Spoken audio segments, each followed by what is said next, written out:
안녕하십니까. 뉴스 플러스입니다.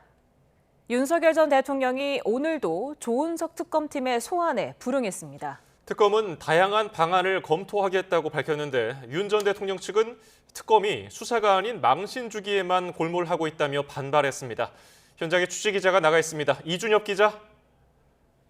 네, 내란 특검 사무실에 나와 있습니다. 네, 윤 전 대통령의 강제 구인 오늘도 불발됐군요. 앞서 내란 특검은 서울구치소장에게 오늘 오후 2시까지 윤 전 대통령을 조사실로 데리고 와달라는 내용의 지휘 공문을 보냈습니다. 하지만 윤 전 대통령 측은 출석 관련 의사를 전혀 전달하지 않았고 강제 구인은 이번에도 이뤄지지 않았습니다. 이와 관련해 특검은 추가 출석 통지는 아직 하지 않았다면서 다시 인치 집행을 지휘할지 등에 대해 다양한 방안을 심도 있게 검토할 것이라고 밝혔는데요. 특검은 오늘 오전엔 관련 경위를 판단하기 위해 서울구치소 담당 공무원을 불러 자세한 경위를 캐물었습니다. 만약 구치소가 형사소송법에 따른 특검의 인치 지휘를 이행하지 않으면 책임을 물을 수 있다는 게 특검 입장입니다. 또 윤 전 대통령 측이 계속 버티면 구속기한 연장 없이 바로 기소하는 방안도 검토하고 있다고 부연했습니다. 윤 전 대통령 측은 반발을 이어가고 있죠? 네, 앞서 윤 전 대통령 측은 입장문을 내고 특검의 목적이 수사가 아닌 망신 주기 아니냐고 되물었습니다. 이어 만약에 대면 조사가 목적이라면 장소는 본질적이지 않다며 과거에도 수사기관이 전직 대통령 조사를 위해 구치소를 방문한 사례가 있다고도 했습니다. 이 밖에 또 특검이 무인기와 관련한 외환 혐의를 조사하는 건 별건 구속이었음을 자인하는 꼴이라거나 특검을 출처로 조사 과정에서의 문답이 왜곡돼 보도됐다는 주장도 내놨습니다. 네, 평양 무인기 투입 의혹에 대한 수사도 속도를 내고 있다면서요. 네, 앞서 드론사령부와 김용대 드론사령관 자택 등에서 대규모 압수수색을 벌였던 특검은 오늘도 드론사에 대한 강제 수사를 이어갔습니다. 특검은 관련 영장에서 윤 전 대통령과 김용현 전 장관, 김용대 드론사령관을 일반 이적 혐의 공범으로 적시한 것으로 파악됐습니다. 이에 대해 윤 전 대통령 측은 대통령에게 무인기를 보내는 것까지 보고하지 않고 실제로 보고도 없었다며 일관되게 혐의를 부인하고 있습니다. 이후 특검은 관련자들도 차례로 불러서 의혹의 실체를 확인할 예정인데 핵심 피의자 중 한 명인 김용대 드론 사령관에 대해서는 출국을 금지한 뒤 오는 17일에 소환을 통보한 상태입니다. 최상병 특검 틱 소식도 전해주시죠. 최상병 특검은 VIP 경로설의 출발점이 된 수석 비서관 회의 참석자들에 대한 수사를 이어가고 있습니다. 앞서 특검팀은 어제 이충면 전 대통령실 외교비서관으로부터 지난 11일엔 김태효 전 국가안보실 1차장으로부터 경로를 시인하는 취지의 진술을 받아낸 것으로 파악됐습니다. 오늘 오후 2시부터는 회의에 배석한 왕윤종 전 경제안보비서관을 소환해서 관련 사실관계를 캐묻고 있습니다. 내일 오후에는 강희구 전 대통령실 부속실장을 불러서 조사를 이어갑니다. 특검 측은 강 전 실장이 회의 참석자는 아니지만 당일 임기훈 전 국방비서관과 여러 차례 통화한 사실이 알려진 만큼 소환이 필요하다고 설명했습니다. 지금까지 내란 특검 사무실에서 YTN 이준엽입니다. 김건희 여사 특검팀이 김 여사 일가 집사로 알려진 김모 씨에 대해 체포영장을 청구했습니다. 특검은 김 씨가 출국한 이후에 지금까지 어떤 연락도 하지 않았다며 출석 의사가 없는 것으로 판단했습니다. 취재 기자를 연결합니다. 안동준 기자. 네, 서울 광화문에 있는 김건희 특검 사무실 앞입니다. 네, 집사 게이트 수사 상황 전해주시죠. 네, 김건희 특검팀은 김 여사 일가 집사로 알려진 김모 씨에 대해 오늘 체포영장을 청구했습니다. 이 특검은 김 씨가 지난 4월 자녀와 함께 베트남으로 출국한 뒤 어떠한 연락도 하지 않고 있다고 밝혔는데요. 이에 특검은 김 씨가 출석 의사가 없다고 판단해 여권 무효화 조치가 불가피하다며 이 체포영장 청구 배경을 밝혔습니다. 이 특검은 김 씨가 귀국하면 이른바 집사 게이트뿐만 아니라 이 코바나 컨텐츠 뇌물성 협찬 의혹에 대한 수사를 병행해 신속히 실태를 규명할 예정이라고 밝혔습니다. 특검은 모레 김범수 카카오 창업자 등 김 씨가 설립한 렌터카 업체에 투자한 기업 최고 경영진 4명을 불러 조사할 예정인데요. 이 가운데 조현상 HS 효성 부회장은 이 해외 출장 일정으로 출석이 어려워 다음 주 월요일에 나와 조사를 받기로 했습니다. 이들은 지난 2023년 이 집사 김 씨가 설립한 렌터카 업체 IMS 모빌리티에 투자한 기업들입니다. 특검은 이들이 참고인 신분으로 조사를 받는다고 밝혔지만 향후 수사에 따라서는 피의자로 전환될 수 있다는 관측도 나오고 있습니다. 예, 건진법사 의혹과 관련해서는 오늘 압수수색이 진행됐죠? 그렇습니다. 특검은 오전부터 건진법사 전성배 씨 등 10여 명에 대한 동시다발 압수수색에 나섰는데요. 서울 역삼동에 있는 건진법사 전성배 씨 법당과 양재동 자택, 그리고 전씨 변호인인 김모 변호사 사무실과 충북 충주시 산청면에 있는 일광사 등이 대상에 포함됐습니다. 특검은 윤석열 당시 대선 후보 선거대책본부에서 네트워크 본부장을 맡았던 오울섭 씨, 그리고 박창욱 경북도 의원 역시 압수수색 대상이라고 밝혔습니다. 특검은 전 씨 자택에서 전 씨와 처남 김모 씨 휴대전화를 확보했는데요. 김모 씨 압수수색 영장에는 알선 수재 혐의 등이 포함된 것으로 알려졌습니다. 다만 영장에는 김건희 여사가 피의자로 적시되지는 않은 것으로 파악됐습니다. 특검은 전 씨가 정계 관계자들로부터 공천 관련 청탁을 받으면서 기도비 명목으로 받은 돈을 정부 핵심 관계자에게 전달한 것이 아닌지 의심하고 있는데요. 이들이 전 씨에게 청탁한 목적과 그리고 전 씨와 김 여사와의 관계를 소명하는 게 이 수사의 쟁점이 될 것으로 보입니다. 네, 김건희 특검의 다른 수사 상황은 어떻습니까? 네, 특검은 어제 삼부토건 주가 조작 의혹과 관련해 이일준 현 삼부토건 회장 등 전현직 경영진 4명에 대한 구속영장을 법원에 청구했는데요. 이들에 대한 구속영장 실질심사는 모레 서울중앙지방법원에서 열릴 예정입니다. 양평 고속도로 노선 변경 의혹과 관련해선 오전 10시부터 동해종합기술공사 이모 부사장 등 경동 엔지니어링 김모 상무 등 5명을 불러 조사하고 있습니다. 이 업체들은 지난 2022년 양평고속도로 종점을 경기 양평군 양서면에서 김 여사 일가 땅이 있는 것으로 알려진 강상면으로 바꿔야 한다고 국토교통부에 보고한 용역 업체입니다. 특검은 이 부회장이 업무상 배임 혐의를 받는 피의자 신분이라고 밝혔는데요. 이 부회장 등이 타당성 조사를 조작해 국가에 손실을 입혔을 가능성을 특검이 의심하고 있다는 의미로 풀이됩니다. 앞서 국토부는 지난 3월 자체 감사 결과에서 양평고속도로 사업 자료 일부가 고의 삭제됐던 사실을 공개했는데요. 이와 관련해 특검은 내일 국토부 서기관을 불러 자료 삭제 배경 등을 물을 것으로 보입니다. 지금까지 김건희 특검 사무실 앞에서 YTN 안동준입니다. 인사청문 슈퍼위크 이틀째 여야는 국가보훈부 권오을 장관 후보자 등 5명 인사청문회에서 공방을 이어가고 있습니다. 국방부 안규백 장관 후보자 청문회에서는 단기 사병 출신인 안 후보자의 군복무 이력을 놓고 격돌했습니다. 국회 취재기자를 연결합니다. 임성재 기자.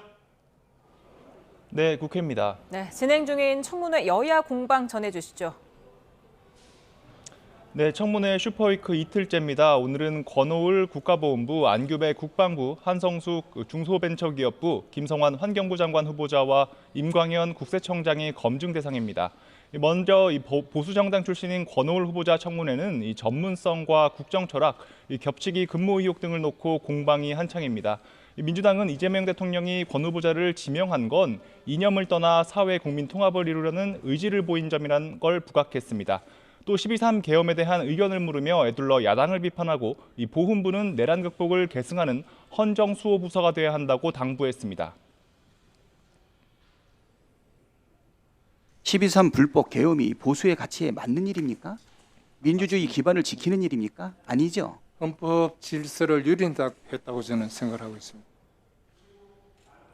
반면 국민의힘은 권 후보자가 과거 여러 기업에 동시에 재직하며 억대 임금을 받았다는 겹치기 월급 수령 의혹을 제기하며 이 관련 자료를 제출하라고 초반부터 압박했습니다.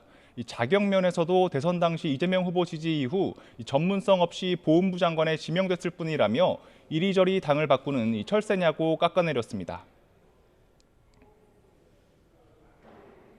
시쳇말로 꿀 발린 데만 찾아다니면서 꿀 빠는 인생이다. 이런 비아냥도 나오는데 이것에 대해서 어떻게 생각하세요?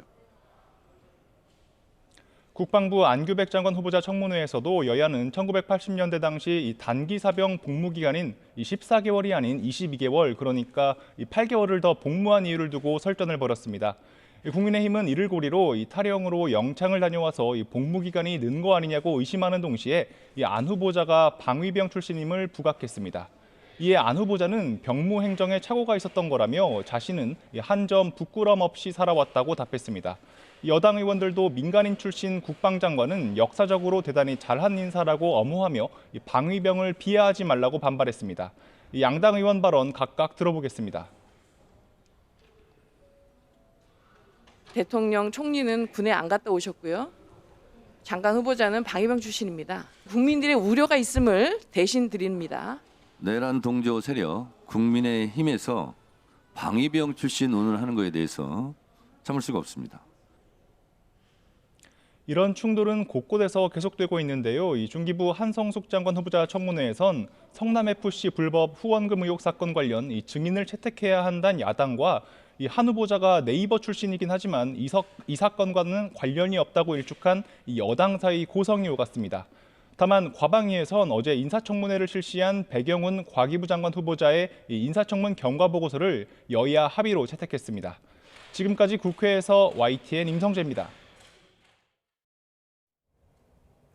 대통령실은 이재명 정부 임기 내에 전시작전 통제권 전환을 목표로 한다는 안규배 국방부 장관 후보자 발언에 대해 개인 의견이라고 밝혔습니다.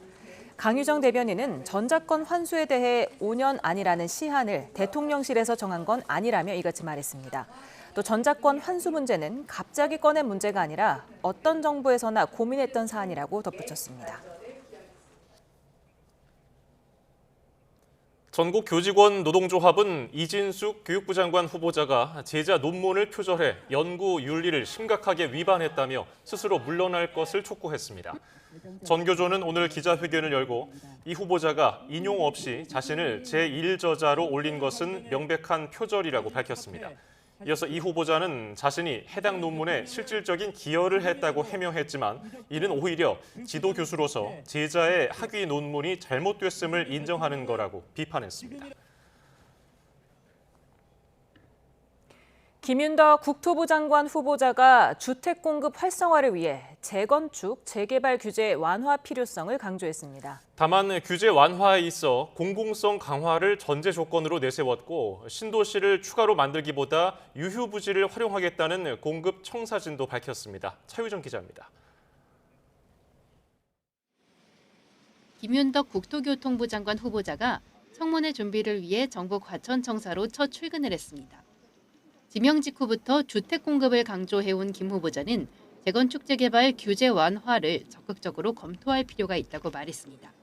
다만 민간의 이익과 공공의 이익을 균형 있게 한다는 방침을 재차 강조했습니다. 공급을 늘리기 위해서는 적극적으로 검토를 해야 한다고 생각합니다. 다만 그게 이제 어떤 민간의 이익, 내지는 공공의 이익 이런 것들이 좀 균형 있게 할 필요가 있지 않을까. 신도시 추가 지정보다는 유휴부지를 적극적으로 활용하겠다는 공급 청사진도 밝혔습니다. 앞서 이재명 대통령이 계획돼 있던 신도시를 그대로 하되 속도를 빨리 할 생각이라고 말한 것과 같은 흐름으로 해석됩니다. 3기 신도시 진행 과정에 대해서 좀 살펴보고 좀 해야 되겠지만 막 신도시 또 만들고 이런 것보다는 활용이 가능한 그런 여러 가지 부지들을 좀 적극적으로 활용해서 좀 노력해 나가는 게 좋지 않을까 그런 생각을 하고 있습니다. 주택 시장 안정을 위한 추가적인 대출 규제, 세제 개편 가능성에 대해서는 금융당국, 조세당국과의 논의가 필요하다며 말을 아꼈습니다.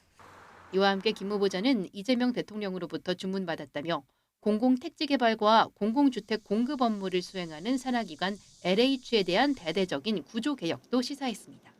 YTN 차유정입니다. 기업 이사의 충실 의무를 확대하고 감사위원 선출 시 대주주 영향력을 제한하는 3% 룰이 포함된 상법 개정안이 국무회의를 통과했습니다. 이재명 대통령은 국무회의를 열어 이 같은 내용의 상법 일부 개정 법률 공포안을 심의 의결했습니다. 이사의 충실 의무 대상 확대는 공포 뒤 즉시 시행되고 3% 제한 규정은 공포 1년 뒤부터 도입됩니다.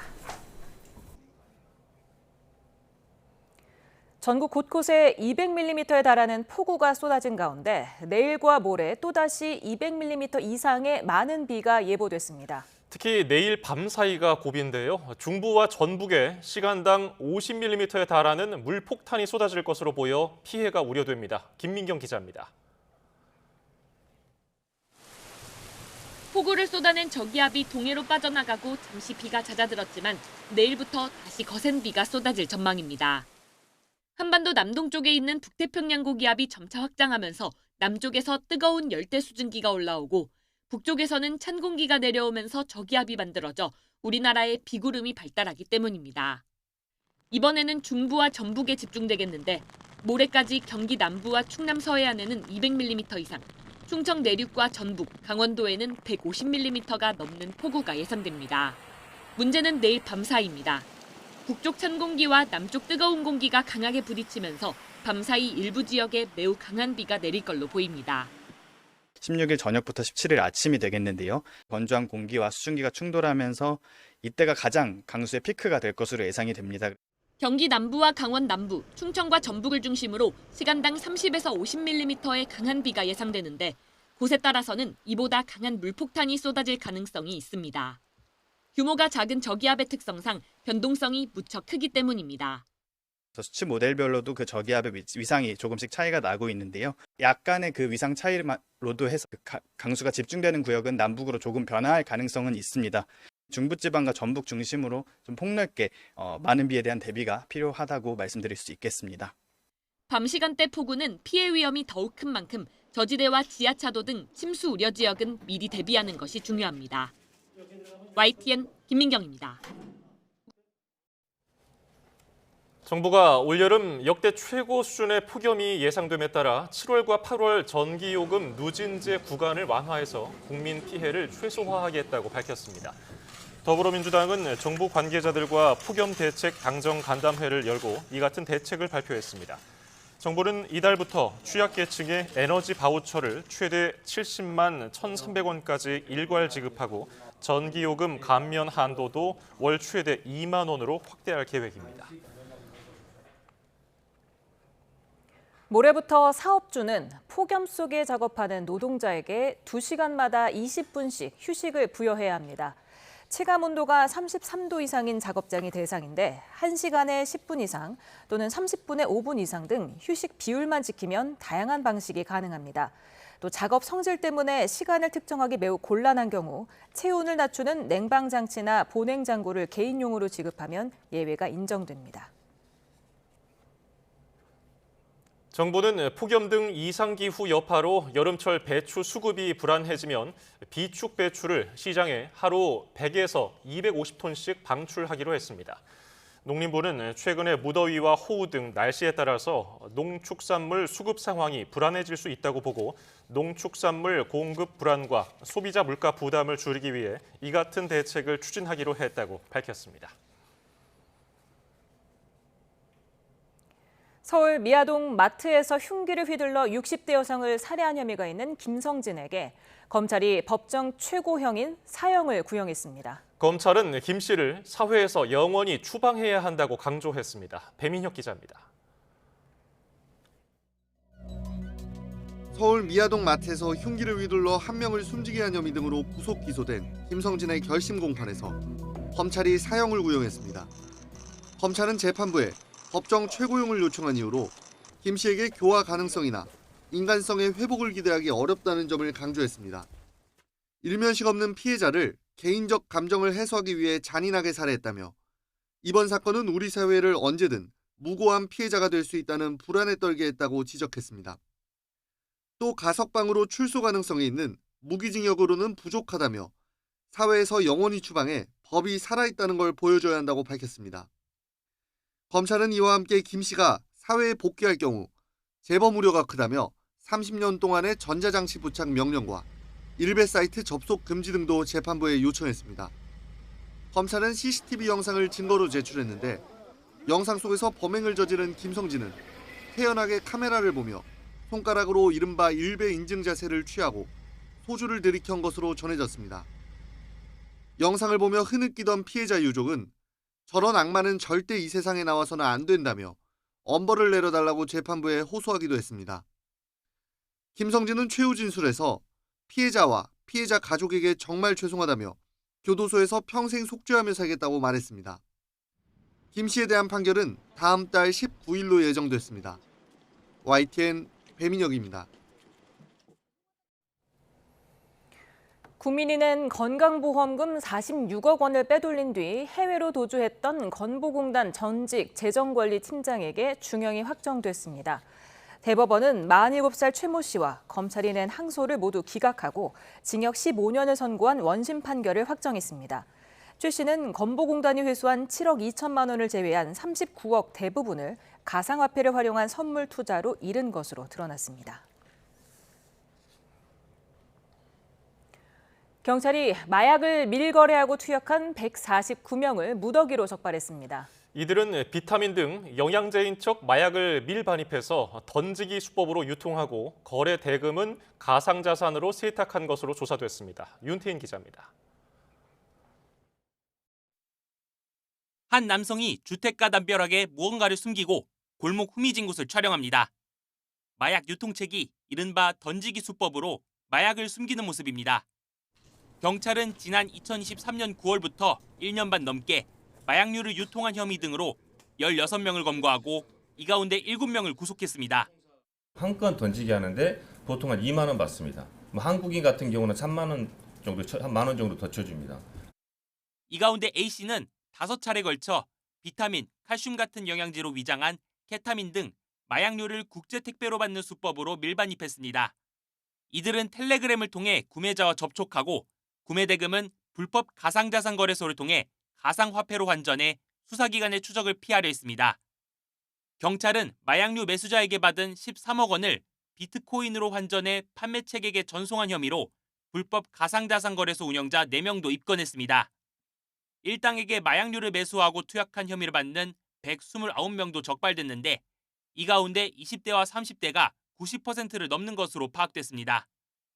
이들을 모두 송치한 경찰은 4만 7천여 명이 동시 투약 가능한 시가 40억 원 상당의 케타민과 필로폰 등 마약류를 압수하고 범죄 수익 4억 2,200만 원을 기소 전 추징 보전했습니다. YTN 윤태인입니다. 일본 정부가 이시바 시게루 내각 출범 이후 처음 발간한 방위백서에도 독도가 자국 고유 영토라고 주장했습니다. 일본 방위백서에 독도가 자국 땅이라는 억지 주장이 담긴 건 올해로 21년째입니다. 다만 지난해에 이어서 한국을 여러 과제와 함께 대응해야 할 중요한 이웃나라로 규정했습니다. 이에 우리 정부는 주한 일본 대사관 관계자를 불러 강력 항의하고 즉각적인 철회를 촉구했습니다. 외교부는 이세키 요시야스 주한 일본 대사관 총괄공사 대리를 외교부 청사로 불러 일본 정부가 명백한 우리 영토인 독도에 대해 부당한 영유권 주장을 되풀이한 점을 강력히 항의했습니다. 국방부도 이노우에 히로후미 주한 일본 방위 주재관을 국방부로 초치해 항의하고 즉각 시정할 것을 촉구했습니다. 이재명 대통령은 오는 10월 경주에서 열리는 아시아 태평양 경제협력체 APEC 정상회의 회원국 정상들에게 초청 서한을 보냈습니다. 강효정 대변인은 이 대통령이 APEC 정상회의가 10월 31일부터 이틀간 개최될 예정임을 알리는 서한을 어제 발송했다고 밝혔습니다.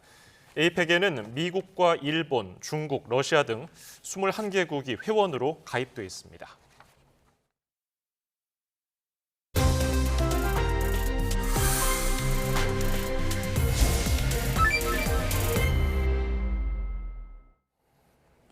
이슈플러스 오늘의 전국 상황 조기현 더불어민주당 법률위 부위원장, 이준우 국민의힘 대변인과 살펴보겠습니다. 어서 오세요. 네, 반갑습니다. 안녕하세요.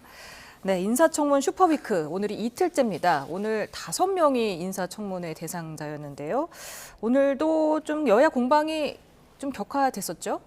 네, 어제부터 좀 보여준 일관된 모습인데요. 인사청문회 장을 지금 낮은 지지율 또 혁신을 둘러싼 당내 갈등의 어떤 국면 전환, 시선 전환을 위한 정치 공세의 장으로 사무하고 작정하고 들어온다 이런 느낌을 지울 수 없습니다. 또 인사청문이라는 게 국민의힘에서는 당연히 야당으로서 여러 가지 의혹이나 문제 제기를 하고 이에 대한 입장 표명을 들을 수 있지만 시종 일관 후보자를 모욕하고 망신 주고 흠집내고 이러면서 사전에 인사청문회 가기도 전에 지명철회나 낙마를 요구하고 이런 방식을 반복하고 있습니다. 어제 오늘 실제 인사청문회에서 이 내용들을 보면 제기된 의혹에 대해서 후보들이 잘 답하고 소명하고 또 다소 의아했던 부분에 대한 해명이 이루어지고 있지 않습니까? 그럼에도 불구하고 계속 이 모욕적인 언사를 반복하면서 후보자를 흠집내기에만 여념이 없습니다. 과연 이게 인사청문 취지에 맞느냐, 더군다나 이 정부는 대통령의 파면, 내란으로 인한 이 조기 대선에 의해서 인수위도 없이 출범한 정부입니다. 그렇다고 하더라도 인사 검증을 철저히 해야 되는 것은 맞지만 제대로 일할 수 있게 하는 검증 과정으로 야당으로서 어느 정도는 기본적인 협조적 입장이 있어야 되는데 무조건 안 된다는 방식으로 인사청문회를 하고 있는 것이 과연 국민들 보시기에 제대로 이 정부가 일을 할 수 있도록 최소한의 협조를 하는 것이냐 이런 비판을 안 할 수가 없는 상황입니다. 예, 반론하신다면요. 네, 국민의 입장에서는 이제 뭐 무조건 안 된다 이렇게 다 모아서 얘기한 건 아니고요. 19명인데 그 중에서 5명에 대해서는 무자격이다 해서 무자격 5적이라 해가지고 이분에 대해서는 정말 인사청문회 통과시키면 안 된다라고 지금 정도가 심한 사람들, 자격에 심각한 결격 사유가 있는 사람들에 대해서 얘기를 하고 있는 겁니다. 국회의원은 국회로서 당연히 해야 할 이제 의무로 하는 건데 이건 지지율과 관계가 없는 거죠. 뭐 야당이거나 여당이거나 할 거 없이 행정부에서 국무위원을 임명을 한다 그러면은 자격이 있는지 검증을 하는 것은 국회 의무이자 책임입니다. 따라서 철저하게 검증하는 것은 국민의 힘으로서는 당연히 해야 할 의무를 한다라고 생각을 좀 하고요. 특히 이제 임광현 오늘 국세청장 같은 경우는 본인이 정관 예우 관련된 자료를 전혀 제출하지 않았습니다. 그리고 안규백 의원 같은 경우도 본인이 방위 이제 근무 시절에 관련된 자료가 있는데 그것도 제출하지 않았습니다.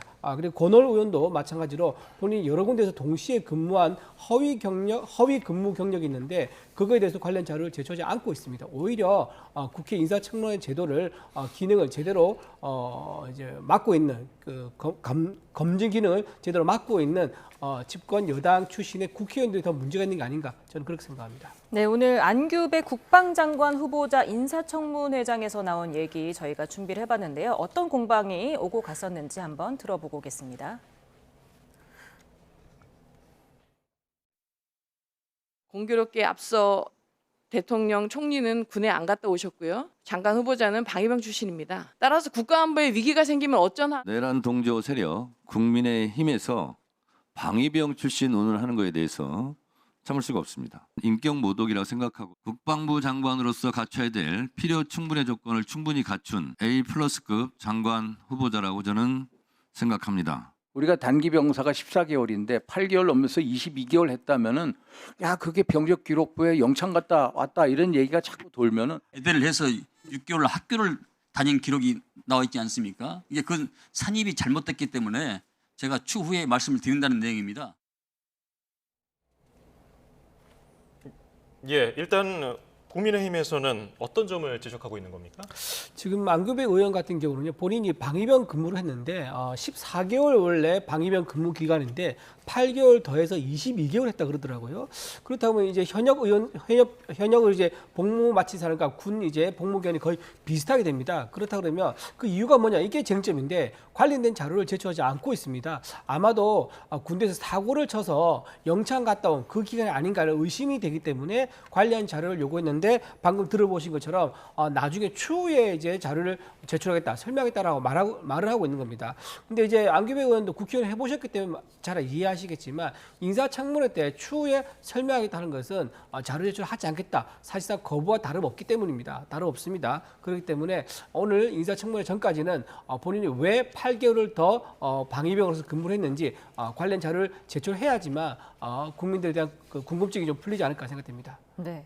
그리고 안 후보자가 이번 정부 내에 전자권 전환이 목표라는 입장을 내놓았고 이에 바로 대통령실은 후보자로서의 개인 의견일 뿐이다. 대통령실에서 이런 5년 안에라는 이런 임기를 시한을 정한 적이 없다. 이렇게 밝혔더라고요.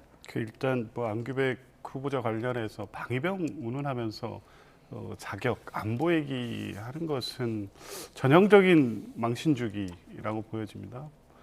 전직 대통령 지금 구속돼서 재판받고 있는 분 군대 다녀오셨습니까? 안보는 그런 문제가 아니고요. 군 통수권자인 대통령을 국민이 선출하면 모든 권한을 위임하고 안보에 대한 신뢰를 주는 겁니다. 물론 그 국민의 신임을 배반한 윤석열 전 대통령은 친위 쿠데타를 일으켜서 지금 가 있고요.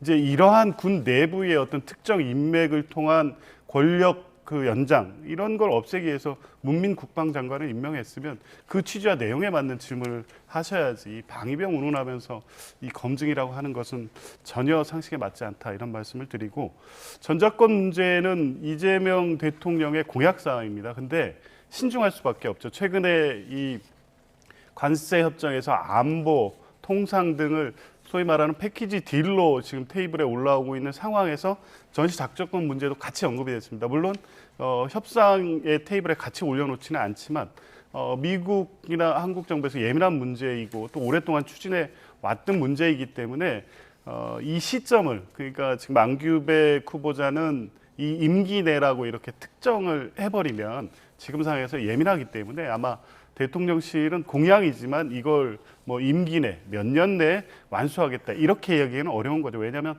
상대가 있는 것이고 미국과의 협의를 통한 일정이 나올 때만이 확정할 수 있는 거기 때문에 임기 내에 추진한다 이렇게까지 아직 얘기할 단계는 아니어서 대통령실은 좀 신중하게 접근하고 있는 것 같습니다. 예. 제가 조금 아까 말씀을 좀 드리고 싶은 게 있는데요. 국방의 의무는 이제 신성한 이제 의무죠. 납세와 교육의 의무처럼 대한민국 남자라면 누구나 국방 의무가 있습니다. 그래서 방위병이란 그 단어 자체에 어떤 비하 발언이 있다고 할 수 없는 겁니다. 과거에 방위병이라는 실제 제도가 한 20-30년 정도 실제 운영이 됐었습니다. 다만 방위병을 하게 되면 출퇴근을 하는 경우가 많고 또 이제 군사 훈련 강도도 낮기 때문에 약간 차이별 차이가 있는 그런 면이 있습니다. 이제 지금 이제 특징적인 것은 뭐냐면 이재명 대통령도 군대를 안 다녀왔고요. 김민석 국무총리도 마찬가지고요. 그리고 오늘 지적을 했다는 정청래 의원도 본인도 군대를 안 다녀왔습니다. 그런 상태에서 국방부 장관까지 군대를 현역으로 다녀오지 않으신 분이 국방부 장관을 한다고 하니까 사관학교 출신들 엘리트 장교라든가 또는 사병들 이런 분들을 지휘하는 최고 정점에 있는 국방부 장관이 군대를 제대로 다녀오지 않은 분이다라고 하면 유사시에 또는 도발이 있을 경우에 일사불란하게 아주 정확한 판단을 해서 군사를 지휘할 수 있을까라는 그런 불안감이 드는 것은 당연한 겁니다. 그런 불안감을 국민을 대신해서 묻는 거에 불과하다고 말씀드립니다. 권오울 국가보훈부 장관 후보자 인사청문회에서도 여러 가지 이야기가 나오는데 저희가 준비한 내용을 듣고 오겠습니다.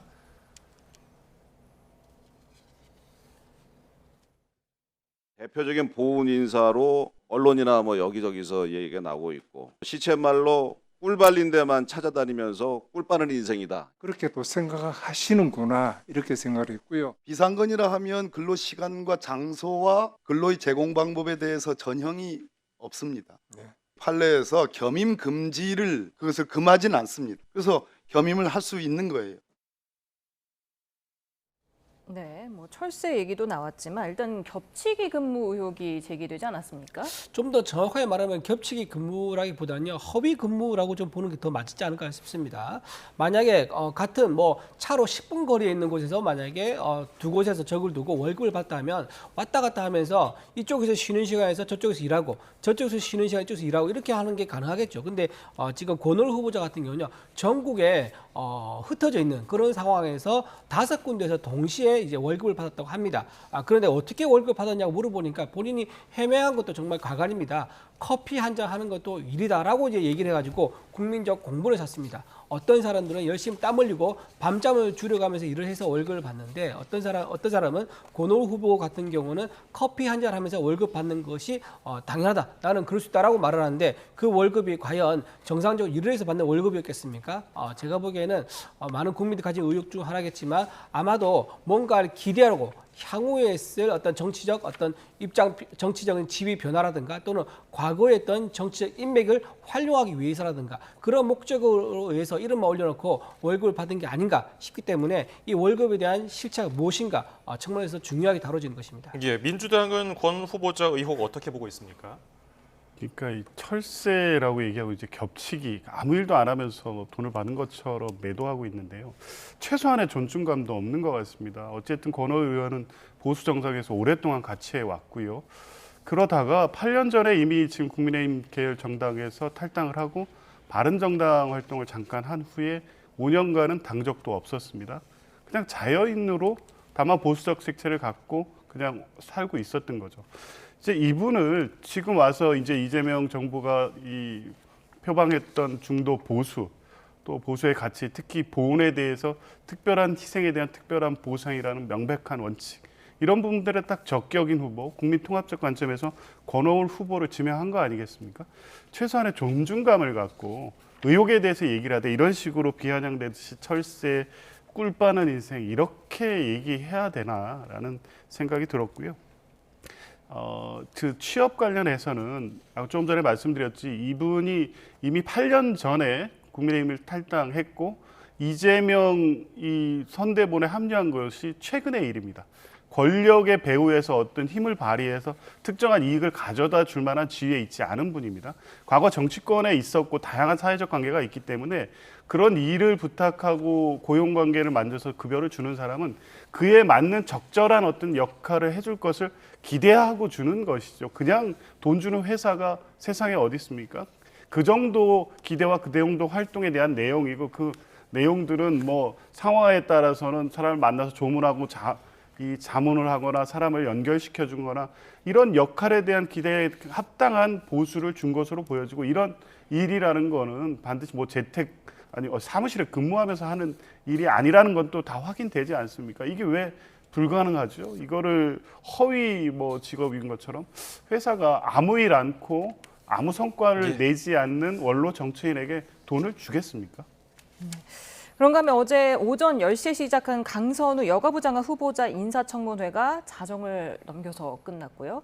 또 오늘 임금 체불 관련한 또 새로운 의혹이 제기되면서 오늘도 계속해서 의혹이 이어지고 있습니다. 네, 그렇습니다. 이제 의원실에 있는 직원이었다 그러더라고요. 직원이 급여를 받지 못해가지고 노동청에 임금을 돌려달라, 임금을 달라라고 해서 이제 그 노동청에다가 이의제기를 한 적이 있다고 합니다. 그것도 무려 2번이나 했다고 그럽니다. 자, 지금 갑질 논란 때문에 논란이 많은데요. 갑질도 그것도 굉장히 심각한 사안인데 거기에 대해서 본인이 일을 시켜놓고 임금도 주지 않는다. 이거는 굉장히 갑질 중에 갑질을 할 수 있는 거죠. 또 하나 이번 인사청문회에 드러난 것이 강선우 의원이 굉장히 거짓말을 뻔뻔하게 한다는 겁니다. 본인이 음식물 쓰레기 같은 거를 본인이 직접 가지고 버리라고 한 적이 없다. 내가 차에서 먹으려고 가지고 내려왔다가 차에서 두고 내려서 그것 때문에 오해가 있는 것 같다라고 얘기했는데 사실 그게 믿기 어렵죠. 왜냐하면 전날 먹었던 치킨, 피자가 하루 동안 식어가지고 다음날 차 안에서 먹는다고요? 사실상 믿기 어려운 거고요. 그 다음에 그 보좌 직원이 실제 사진을 찍어가지고 본인이 엘리베이터 안에서 동료 보좌진한테 보낸 사진이 있습니다. 그 사진을 이렇게 얘기합니다. 퇴사하고 싶다. 그러니까 즉 자꾸 음식물 쓰레기라든가 분리수거를 시키니까 본인이 힘들어서 퇴사하고 싶다고 동료에게 보낸 사진과 글이 있는 거예요. 그게 나왔음에도 불구하고 거짓말을 했다는 것은 굉장히 문제가 있다. 전혀 반성하지 않는다. 그리고 또 하나 법적 조치도 하지 않았던 했는데 이것도 거짓말이었습니다. 알고 보니까 모 기자에게 법적 조치 중이라고 공식 답변을 또 했더라고요. 근데 법적 조치를 했다고 해놓고 또 이제 물어보면 하지 않고 있다는 것도 거짓말이고요. 자, 이렇게 지금 제가 알기로는 재선 의원을 알고 있는데 6년 동안 이렇게 갑질을 하면서 반성 없이 살아왔는데 이번에 만약에 송구합니다. 인사청문회에서 이 한마디 했다고 만약에 그냥 넘어가 버리면 어떻게 느끼겠습니까? 내가 이렇게 살아도 문제가 없구나.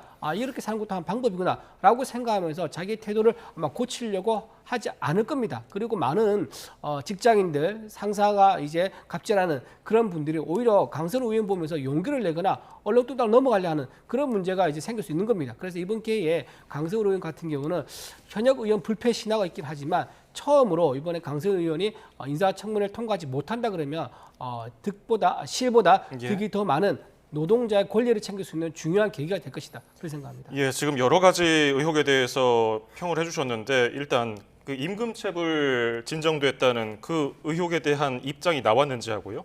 거짓 해명을 했다는 비판, 이 두 가지에 대해서 설명해 주신다면. 일단은 임금 체불 관련돼서 구체적 입장 확인하지 못했습니다만 일단 확인된 것은 일단 노동청에 이 제소를 했다가 철회를 해서 하나 종결된 사건이 있고요. 한 사건은 아마 관할이 아니었던 것 같습니다. 그 부당노동행위로 신청할 수 있는 사건이 아님에도 불구하고 들어가서 그냥 이제 사건이 종결된 것으로 보여져서 이게 심각한 뭐 임금 착취 내지 부당노동행위에 해당하는 정도였다고 확인되는 바는 아닙니다. 물론 없었으면 좋겠지만 이게 어떤 관리상의 어떤 착오 내지 문제였지 않나 싶고요.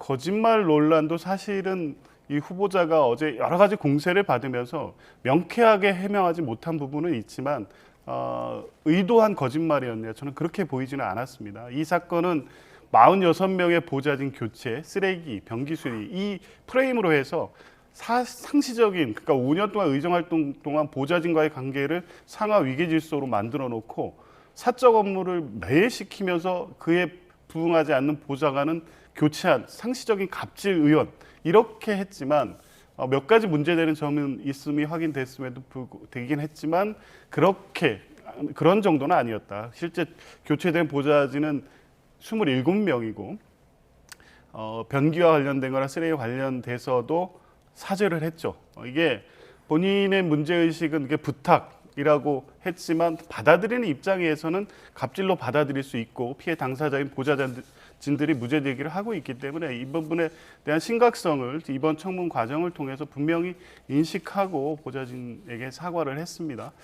그러면 뭐 처음 얘기한 것처럼 만약에 이런 분이 여성가족부의 수장으로서 이 공직사회를 이끈다고 했을 때 비슷한 문제가 발생하지 않겠느냐의 정도의 문제는 해소됐다고 보여지고 법적 조치 관련해서는 처음 얘기 나왔을 때부터 이게 강선우 후보자의 공식적인 입장 내지 뭐 실제 하겠다는 어떤 계획에 대한 발표가 있었던 건 아니고 여러 가지 얘기들이 허위사실로 증폭 확대되면서 SNS상에 돌아다니고 이런 상황에 대해서 내부 검토를 하면서 나왔던 얘기가 이렇게 전달이 된 것 같습니다. 일단 법적 조치를 하지 않았다는 사실은 후보자가 분명히 밝힌 바 있고 내부 검토 과정에서 있었던 얘기가 전달된 부분은 부적절하지만 그렇다고 해서 강선우 후보자가 의도하고 그런 것이 없었다고 거짓말한 것이냐 그렇게까지 보이지는 않았습니다. 네, 아까 말씀하신 대로 강 후보자가 어제 청문회에서는 먹다 남은 음식을 차에다 두고 내렸다 이 정도로 해명을 했는데 어제 SBS가 이제 강 후보자가 보좌진과 나눈 텔레그램을 공개했는데 거기서는 걸어서 10분 거리의 지역 사무실로 이제 현관 앞에 박스를 놨으니 가져가서 버려줘라 이런 건데 왜 집에 근처에 있는 쓰레기장이 아니라 사무실까지 걸어가서 그거를 버리라고 한 겁니까? 저도 그게 이해가 되지 않습니다. 집이 아마 아파트라 그러면 아파트에 당연히 이제 쓰레기 분리수거한 장소 딱 특정돼 있는 거고 그럼 아마 아파트에서 멀지가 않을 겁니다. 근데 그거를 굳이 들고 또는 차에 실어서 사무실에 가져가서 버려라 할 이유가 뭐가 있겠습니까? 제가 보기에는요. 그냥 이게 만성화되어 있고 일상화되어 있다 보니까 무의식 중에 그냥 자기가 사는 집뿐만 아니라 자기가 사는 그 아파트 단지 내에서도 쓰레기를 뭔가 두지 않고 쓰레기를 보좌진을 통해서 쓰레기를 외부에 배출하는 거 이런 거에 좀 습관에 대해서 가지고 무의식 중에 그냥 그렇게 시켰던 게 아닌가 좀 생각이 좀 듭니다. 뭐 이해가 되지 않지만 그거 말고는 딱히 굳이 보안 서류도 아닐 거고요. 파쇄해서 이제 버리는 그런 이제 서류 같은 게 있거든요. 그런 것도 아닐 건데 굳이 왜 사무실에 들고 가서 버려야지 그건 이해가 되지 않습니다. 예. 강선우 후보자의 입장이 또 나오면은 저희가 자세히 전해드리고 그러면 지금 민주당의 기류는 뭡니까? 강선우 후보자 장관 임명돼도 괜찮다. 뭐 여론을 그렇게 읽고 있는 건가요? 일단은 어제 청문회 결과를 두고는 어느 정도 소명이 됐고 보좌진에 대해서 초기 대응의 문제는 있었지만 일단 사과를 하고 그러한 처우가 잘못됐다는 부분에 대한 인식은 분명히 밝혔기 때문에 여성가족부 장관으로서의 적격 여부가 심각하게 이 문제가 있다 이렇게 보기는 어렵지 않느냐라고 하면서 여론 추이를 보고 있는데 또 한 번 중요한 것은 여성가족부가 지난 정부에서는 공약으로 폐지 대상 부처가 돼 있었고요. 1년 반 동안 장관도 없이 이제 돼 왔습니다. 그러니까 여성 가족 정책도 성평등, 양성평등 여러 가지 정책이 있어 굉장히 중요한 부처임에도 불구하고 장관 없이 이 공백이 이렇게 발생한 지 오래된 과정을 돌이켜 보면 그 책임이 있는 국민의힘으로서는 문제가 있다는 점을 고려하더라도 또 그 이번에 이 뭐 인사 낙마사로 찍어서 이 공백 상태로 계속 두는 것이 맞느냐. 여성가족부 장관으로서의 직책을 수행하는 데에 그 정도 문제가 있느냐에 대한 문제의식을 분명히 갖고 있어서요. 어쨌든 청문회 끝난 후에 여론을 좀 보면서 아마 인사권자나 민주당에서도 최종적인 어떤 입장을 정하지 않을까 싶습니다. 네. 제가 지금 듣기로는 여의도에서 상당한 이름이 지금 돌고 있습니다. 지금 강선우 의원 대체해가지고 어느 후보가 지금 거론되고 있다는 이름까지 사실 돌고 있는 상황입니다. 아마 민주당 내에서도 교체에 대한 그 움직임이 있지 않을까라는 좀 예상이 들고요. 만약에 이런 경우가 그냥 이제 넘어가 버린다 그러면 다른 의원들을 보기 어떻겠습니까?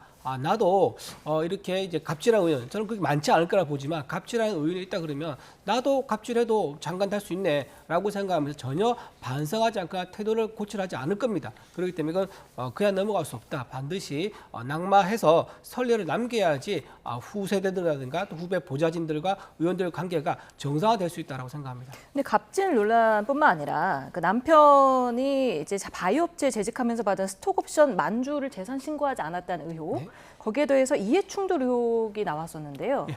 지금 강선우 후보자는 이제 국회 사무처로부터 이해충돌에 해당이 없다는 답변을 받았다 이렇게 해명을 했지만 국민의힘 조은희 의원은 공직자 이해충돌 방지법 시행 이후에 후보자가 국회에 문의한 내역이 없다. 이렇게 또 반박을 했더라고요. 그러니까요. 그래서 자료를 내라 그런 거예요. 본인이 그렇게 답변을 받았다 그러면 그 답변 받은 게 문서로 합니다. 저도 국회에서 보좌진 생활을 했는데요. 이렇게 사무처에 재산 관련돼 가지고 신고 의무가 있느냐 없느냐 등등 물어볼 때는 문서로 합니다. 전화로 하지 않습니다. 문서로 해야지 선관위라든가 혹시나 나중에 생길 법적 분쟁에서 대비가 될 수 있기 때문에 문서로 했을 건데 저는 이렇게 보니까는 본인이 응기응변식으로 답을 하는데 실제로는 문의한 적은 없는 게 아닌가라는 생각이 들 수밖에 없는 거고요. 이해충돌 문제도 그렇습니다. 본인이 부부관계 아니겠습니까? 남편은 이제 김행장 변호사 출신이고요. 그분이 유명 바이오 업체에 있으면서 그 회사에 이익이 되는 그런 입법을 했단 말이에요. 결국은 이제 문제가 되고 또 이제 언론사가 취재가 들어오니까 아마도 부담을 느껴서 법안을 철회한 것으로 보입니다. 관련 입법을 했고 또 남편이 소속된 그 회사가 국회에 와서 이제 강선우 의원이 주최한 토론회에서 참여해서 토론도 했어요. 자, 그렇다면 이게 상식적으로 보면 저 부부 사이에 뭔가 관계 있는 거 아니냐?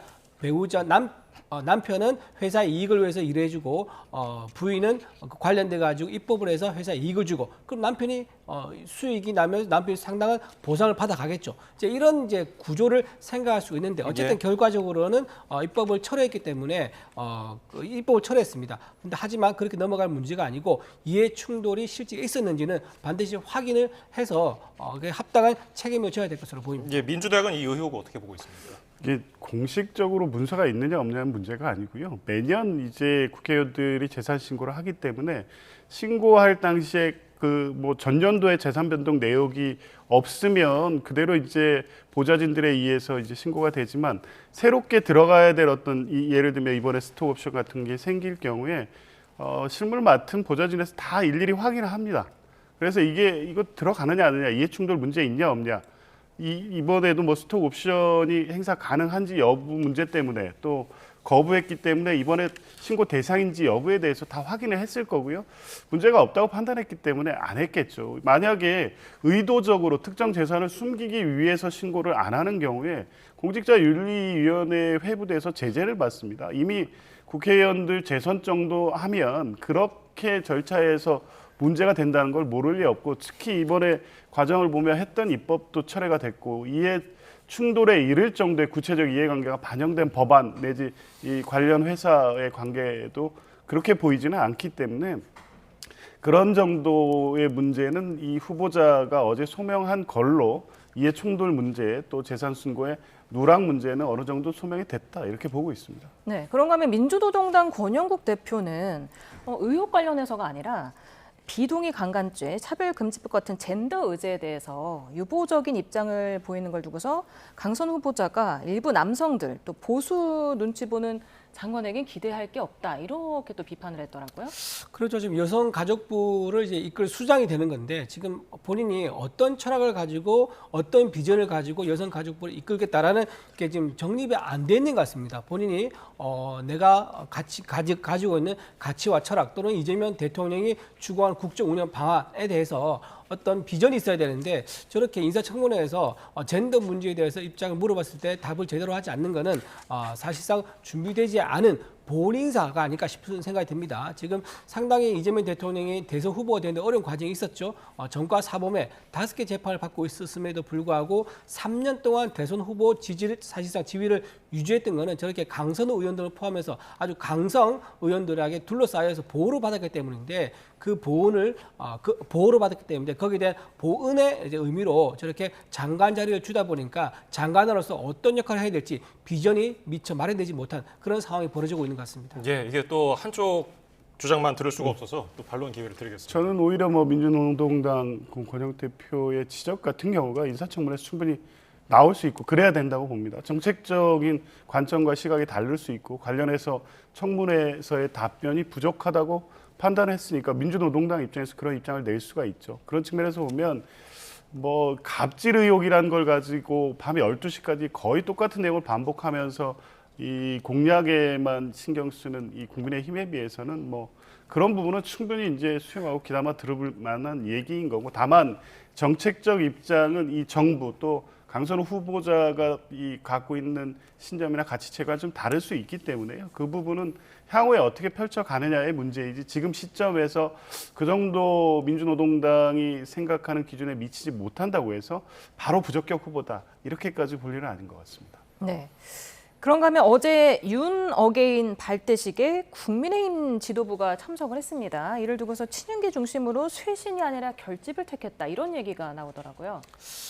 쇄신도 이제 필요하고요. 결집도 필요하죠. 왜냐하면 지금 대선에 졌으니까 이 상태로 그대로 가면 안 된다. 쇄신이 필요한 거고요.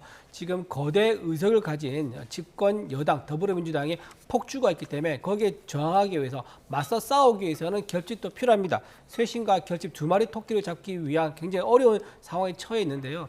지금 국민의힘은 이제 윤희숙 이제 혁신위 위원장을 중심으로 해서 혁신안을 내고 있습니다. 그리고 윤희숙 위원장이 낸 메시지가 윤석열 전 대통령에 대해서 사과하는 아주 수위가 높은 입장을 냈었지요. 물론 이제 당 내에서 여러 목소리가 있긴 합니다만 혁신위원장을 중심으로 당이 끊임없이 쇄신 노력을 하고 있다는 면, 이런 면이 앞으로 기대가 좀 됩니다. 그리고 전당대회가 지금 8월 19일에 예정되어 있는데 앞으로 아마 한 달 동안 전당대회 출마할 후보들이 어떤 혁신안과 쇄신안을 내냐에 따라 가지고 지금 혁신위 위원장과 함께 그 제시한 안들이 시너지 효과를 내느냐 아니면 더 업그레이드 되느냐 하는 그런 관전 포인트가 있을 것 같습니다. 예, 혁신위가 죄송합니다. 윤상현 의원이 주최한 리셋코리아 국민운동본부 발대식에 참석을 한 거고, 이 지도부가요. 근데 당 지도부 나경원, 장동혁 의원 혁신이 공개 비판하고 있거든요. 이게 혁신이 될까? 어떻게 보십니까? 누가 봐도 안 될 거로 보이지 않습니까? 그러니까 저도 어제 깜짝 놀랐는데요. 이 소위 말한 윤 어게인 운동을 주도하는 이 전환기 씨가 연사로 나와서 입장을 발표하고 있는 그 현장에 지도부가 참석했습니다. 특히 송원수 원내대표. 이러면서 혁신을 얘기하면 그 혁신이 어디로 가겠습니까? 그러니까 국민의힘은 12.3 비상계엄 내란 시점 이후로 한 번도 그 내부 운영의 역학관계나 권력구도가 바뀌지 않았다는 것을 단적으로 보여주는 거죠. 그 자리에서 나왔던 얘기가 뭡니까? 대통령을 출당했기 때문에 대선에 졌다. 이게 그 자리에서 나온 얘기입니다. 이게 국민 상식과 맞습니까? 그러면 앞으로 국민의힘은 윤석열 전 대통령을 끌어안고 같이 가겠다는 그런 자리 아닙니까? 윤 어게인이라는 것은 윤석열 전 대통령이 뭐 구속돼서 재판을 받고 수사를 받고 있지만 그것과 별개로 윤석열 전 대통령을 지지하는 세력들을 중심으로 앞으로 당을 다시 만들겠다는 건데, 그러면 쇄신이 거기 들어설 틈이 어디 있겠습니까? 그러니까 혁신위가 어떠한 주장을 하고 어떤 말을 한다고 해도 실제 당이 가는 주된 흐름과 방향은 이와 같이 윤석열 전 대통령과의 관계 문제를 전혀 정리하지 못하고 오히려 그 세력과 같이 가고 그 세력이 중심이 돼서 향후를 계획하고 있다는 걸 단적으로 보여준다고 하면 뭐 윤희숙 혁신위원장이 아무리 뭐 혁신적인 안을 주장하고 내놓는다고 한들 그게 실제 혁신으로 이어질 수 있겠습니까? 그걸 단적으로 보여준 게 어제 자리가 아니었나 싶습니다. 네. 그런가 하면 오늘도 윤 전 대통령에 대한 강제 구인이 불발됐습니다. 이 부분은 어떻게 보세요? 글쎄요, 지금 윤석열 전 대통령에 대해서 특검에서는 이제 들어서라도 강제 구인을 하라라고 이제 그런 취지로 지휘를 했다고 합니다. 그래서 구치소에서는 그 지휘를 받기 어렵다라고 입장을 냈다고 하는데요. 아마도 양팔, 양다리를 네 사람이 들어서 데리고 와라라는 그런 취지 같아요. 근데 구치소에서는 그런 내용을 이제 그런 취지를 수행하기 어렵죠. 과거에 이제 과거에 민노총에 있던 간부가 재판에 나가기 거부할 때 그때 한번 들려나간 적이 있습니다. 그런 식으로. 근데 지금 같은 경우 매우 다르죠. 전직 대통령이었고요. 혐의가 굉장히 혐의에 대해서 아주 치열한 공방이 오고 가고 있는 상태이기 때문에 윤석열 전 대통령을 네 사람이 들어서 강제 구인해서 데리고 온다. 그는 좀 현실적으로 어렵지 않을까 이렇게 생각합니다. 추가 조사 없이 윤 전 대통령을 기소해서 재판에 넘기는 방안도 전망되던데요. 뭐 1차적으로는 추가적인 그 강제 인치를 통해서 수사를 하겠다는 게 기본 입장이긴 한데 계속 저렇게 거부할 경우에 사실 딱히 다른 수단이 없는 것은 사실입니다. 물론 원칙대로 하면 강제 구인이라는 게 체포 영장까지 발부해서 강제로 끌고 나와서 이 특검 사무실로 오게 할 수 있습니다. 그렇게 앉혀서 조사를 할 수 있지만 그게 이제 수사의 실익을 따져보겠죠. 그렇게 해서 수사 자리에 앉힌다고 해서 뭐 진술을 제대로 할 것인지 이제 그런 측면을 고려할 때 특검은 오히려 이렇게 수사를 거부하고 인치 지휘를 했음에도 불구하고 계속 수용실에서 안 나오고 있는 대통령 이 태도 자체가 향후 기소, 재판 과정에서 무조건 불리하게 작용할 것이라는 걸 알기 때문에 절차적으로 모든 수단을 강구해서 실제 수사를 하겠다는 의지를 밝히는 한편으로는 이제 그게 불발됐을 경우에 일단 10일 안에 기소해야 되고 안 될 경우에 10일을 연장할 수 있습니다만 더 이상 이 강제 구인을 통한 이 조사가 불가능하다고 판단되면 이미 관련된 사건들 특수공무집행 방해, 직권남용 등은 경찰이나 공수처에서 상당히 수사가 이루어진 부분이고 특검도 이미 상당 기간 이 자료 검토라든가 내용들을 확인한 것이기 때문에 10일 내에 기소도 가능하다고 판단하고 있는 것 같습니다. 저는 문재인 전 대통령과의 형평성도 아마 따질 것 같습니다. 문재인 전 대통령도 자기 사위에 대해서 취업을 청탁하고 그 대가로 이상직 전 의원에게 공천을 줬다, 공공기관장 자리를 줬다 의혹을 수사받고 있는데요. 검찰에서 여러 번 소환 요구했지만 응하지 않았습니다. 서면 답변 보내도 응하지 않았습니다. 결국 어떻게 되냐? 바로 기소해가지고 재판 넘긴 선례가 지금 있습니다. 그런 상태이기 때문에 전직 대통령에 대해서 누구는 그냥 바로 재판 넘기고 누구는 억지로 끌고 와서 앉힌다. 이거는 나중에 굉장히 오히려 역풍이 불 수 있고 재판의 불공정성 논란이 일 수 있기 때문에 아마도 윤석열 전 대통령에 대해서 이런 상황이라 하면 바로 기소해서 재판으로 넘어가는 그런 방안이 좀 더 유력하지 않을까 생각합니다. 네, 윤 전 대통령 변호인단은 오늘 입장문을 냈는데요. 특검의 평양 무인기 투입 의혹 수사를 별건 수사라고 주장을 하면서 위법에 위법을 더하는 잘못된 수사라고 반발을 했고 또 강제 구인 시도에 대해서는 대면 조사가 목적이라면 장소는 본질적이지 않다. 과거 전직 대통령 두 분에 대해서도 조사를 위해 수사기관이 구치소를 방문한 사례가 있다. 이렇게 밝혔습니다. 일단 외환죄는 수사 대상입니다. 특검법의 수사 대상으로 명시가 돼 있고요. 평양 무인기는 대표적으로 대한민국의 군사상 이익을 해한 외환죄 중에 일반 이적죄에 해당된다고 특검이 판단하고 있기 때문에 특검법상 아무 문제가 없습니다. 이거를 별건 수사라고 하는 자체가 특검법에 대한 제대로 된 이해에서 출발한 것 같지는 않고요. 두 번째 이게 장소 문제예요. 전직 대통령에 대해서 방문 조사를 한 사실이 있습니다. 적어도 그런데 당시에 진술을 하지 않거나 하긴 했지만 이 전직 대통령을 포함해서 재벌 총수 등 이 망라에서 대한민국 사법 역사상 이렇게 수사에 비협조적인 피고인 피의자는 없었습니다. 더군다나 윤석열 전 대통령 본인이 당당하다고 주장하고 있지 않습니까? 그럼에도 불구하고 지난 그 1월달 체포영장 집행 이후 단 한 번도 수사에 협조적인 태도를 보인 바가 없습니다.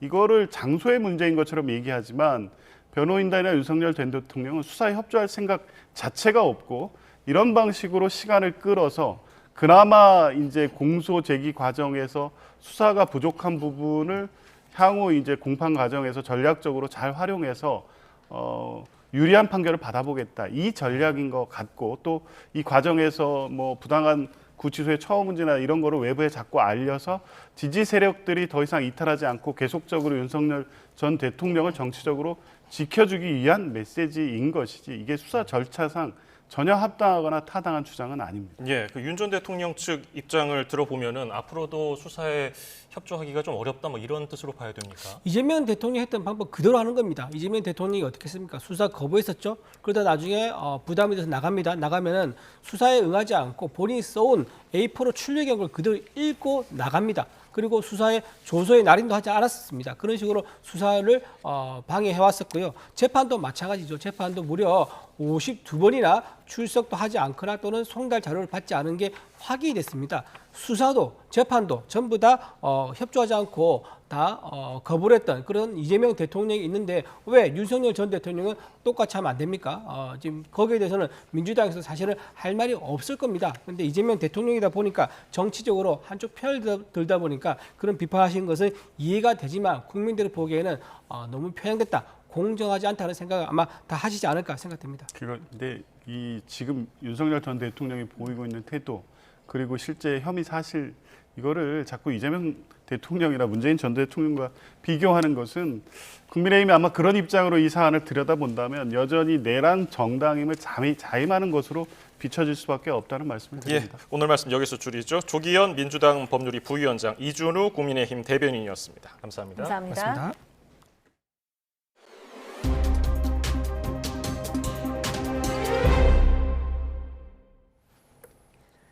광고 없이 동영상을 볼 수 있는 유튜브 프리미엄 상품에 유튜브 뮤직을 끼워 팔다가 공정위 조사를 받은 구글이 제재를 피하기 위해 음악 앱을 뺀 라이트 상품을 출시하기로 했습니다. 요금은 안드로이드 폰의 경우 월 8,500원으로 기존 프리미엄 상품보다 40% 이상 저렴합니다. 이승은 기자입니다.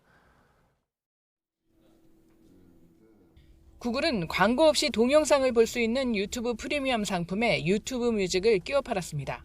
미국 등 6개국에서는 동영상만 서비스하는 라이트 상품을 내놨지만 우리나라에서는 출시하지 않았습니다. 공정거래위원회가 조사에 나서자 구글은 자진 시정안으로 제재를 피하는 동의 의결을 신청했고 잠정 동의 의결안이 나왔습니다. 핵심은 유튜브 프리미엄 상품에서 유튜브 뮤직을 뺀 라이트 상품 출시입니다. 월 구독료는 안드로이드와 웹 8,500원, iOS 1,900원입니다. 프리미엄 상품 대비 가격 비율이 56에서 57% 수준으로 라이트 상품을 내놓은 나라 가운데 최저 수준입니다. 의견 수렴 등 남은 절차가 순조롭게 진행된다면 올해 안에 출시될 것으로 보입니다. 구글은 라이트 출시 뒤 적어도 1년은 값을 올리지 않고 4년간은 프리미엄 대비 가격 비율을 다른 주요국보다 높지 않게 유지하기로 했습니다. 이와 함께 150억 원 규모로 한국음악산업 지원 프로그램을 운영하기로 했습니다. 공정위는 특히 150억 원 규모로 2달 무료 혜택과 재판매사를 통한 가격 할인까지 더해질 예정이어서 다른 음악 플랫폼을 이용하려는 소비자들에게 도움이 될 것이라고 밝혔습니다.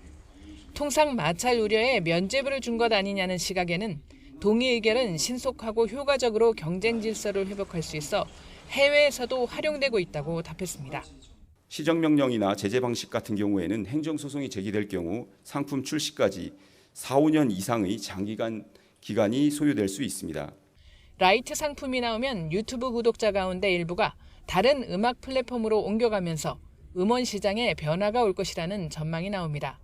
다만 라이트 상품에는 화면을 끄거나 다른 앱을 사용하면서도 영상을 재생할 수 있는 기능과 오프라인 재생 기능이 포함되지 않아서 어느 정도 호응을 받을지는 지켜봐야 할 것으로 보입니다. YTN 이승은입니다. 오는 21일부터 지급되는 민생회복 소비 쿠폰은 9월에 태어나는 신생아도 받을 수 있습니다. 행안부는 정책 설명회에서 이 같은 내용을 담은 민생 쿠폰 신문 10답을 배포했습니다. 쿠폰은 배달앱에서 사용할 수 있지만 대면 결제만 적용되고 키오스크와 테이블 주문 시스템은 이용이 제한될 수 있습니다. 폭염으로 수박 가격이 뛰면서 역대 7월 중 처음으로 평균 3만 원을 넘어섰습니다. 한국농수산식품유통공사에 따르면 오늘 기준 수박 한 통의 평균 소매가는 3만 65원으로 3만 원을 돌파했습니다. 지난해와 비교하면 40.9% 올랐고 최고값과 최저값을 제외한 3년 평균치인 평년 가격보다 43% 비쌉니다. 농림부와 농촌경제연구원은 이달 하순부터 강원 양구와 경북 봉화, 전북 고창 등에서 물량이 확대되며 수박값이 안정될 것으로 전망했습니다. 프로야구가 모레부터 후반기 레이스를 시작합니다. 팀의 중추적 역할을 했던 선수들의 부상 복귀가 차례로 이루어질 예정이어서 더욱 치열한 순위 싸움을 예고하고 있습니다. 양시창 기자입니다. 가장 빠른 복귀가 예상되는 선수는 롯데 윤동입니다. 지난달 5일 허벅지 근육 손상 판정을 받았는데 최근 재검을 통해 이상이 없다는 소견을 받았습니다. 올스타 휴식기 직전 퓨처스 경기에 나와 2안타를 때리며 실전 감각도 조율한 만큼 후반기 시작과 함께 1군에 복귀할 전망입니다. 올 시즌 53경기에서 29타점을 올리며 쏠쏠한 활약을 펼친 윤동희의 복귀로 롯데는 기복이 있던 타석에 응집력을 기대할 수 있게 됐습니다. 저희 팀이 가을 야구를 가야지 제가 좀 더 좋은 경험할 수 있고 다 지금 하는 것들이 다 과정이라고 생각하기 때문에 가을 야구 가겠는 게 가장 큰 것 같습니다. 올 시즌 내내 이 없이 잇몸으로 버틴 기아도 마침내 완전체 타선을 기대할 수 있게 됐습니다. 슈퍼스타 김도영이 빠르면 다음 달 중순 그라운드에 돌아올 전망입니다. 부상으로 이탈했던 나성범과 김선비는 이미 1군에 합류했고 최용우의 부상도 크지 않은 것으로 확인된 상황. 천군만마 김도영만 돌아오면 지난해 리그를 호령한 최강 타선이 갖춰지는 만큼 후반기 순위 싸움에 뒷심을 발휘할 거란 기대가 커지고 있습니다. 모두가 많이 노력하고 있으니까 꾸준한 응원 보내주시면 팬분들이 원하시는 순위까지 금방 올라갈 수 있도록 노력 많이 하겠습니다. 가장 치열한 전장인 중위권에서 사투 중인 KT도 팀 핵심 전력 강백호가 이번 달 말 복귀를 앞두고 있습니다. 중심 타선에서 괴물 신인 안현민과 시너지를 낸다면 가을 야구 막차 티켓 확보에 탄력을 받을 수 있습니다. YTN 양시창입니다. 여전히 경기와 강원, 충북과 경북 등 일부 지역에 산발적으로 비가 내리고 있습니다. 이 비도 밤에는 대부분 그칠 것으로 보이는데요. 하지만 내일 새벽부터 다시 비구름이 유입되면서 오전에는 서쪽으로, 낮에는 전국으로 비가 확대되겠고 특히 오후부터 서쪽 지역을 중심으로 강한 비가 집중되면서 모레까지 경기 남부와 충남 서해안에 200mm 이상, 그 밖에 중서부와 전북에도 150mm 안팎의 많은 비가 내리겠습니다. 내일도 서울 낮 기온이 28도, 대전 27도, 광주 28도, 대구 28도로 오늘과 비슷하거나 조금 높은 수준을 보이며 심한 더위는 없을 전망입니다. 날씨 정보였습니다.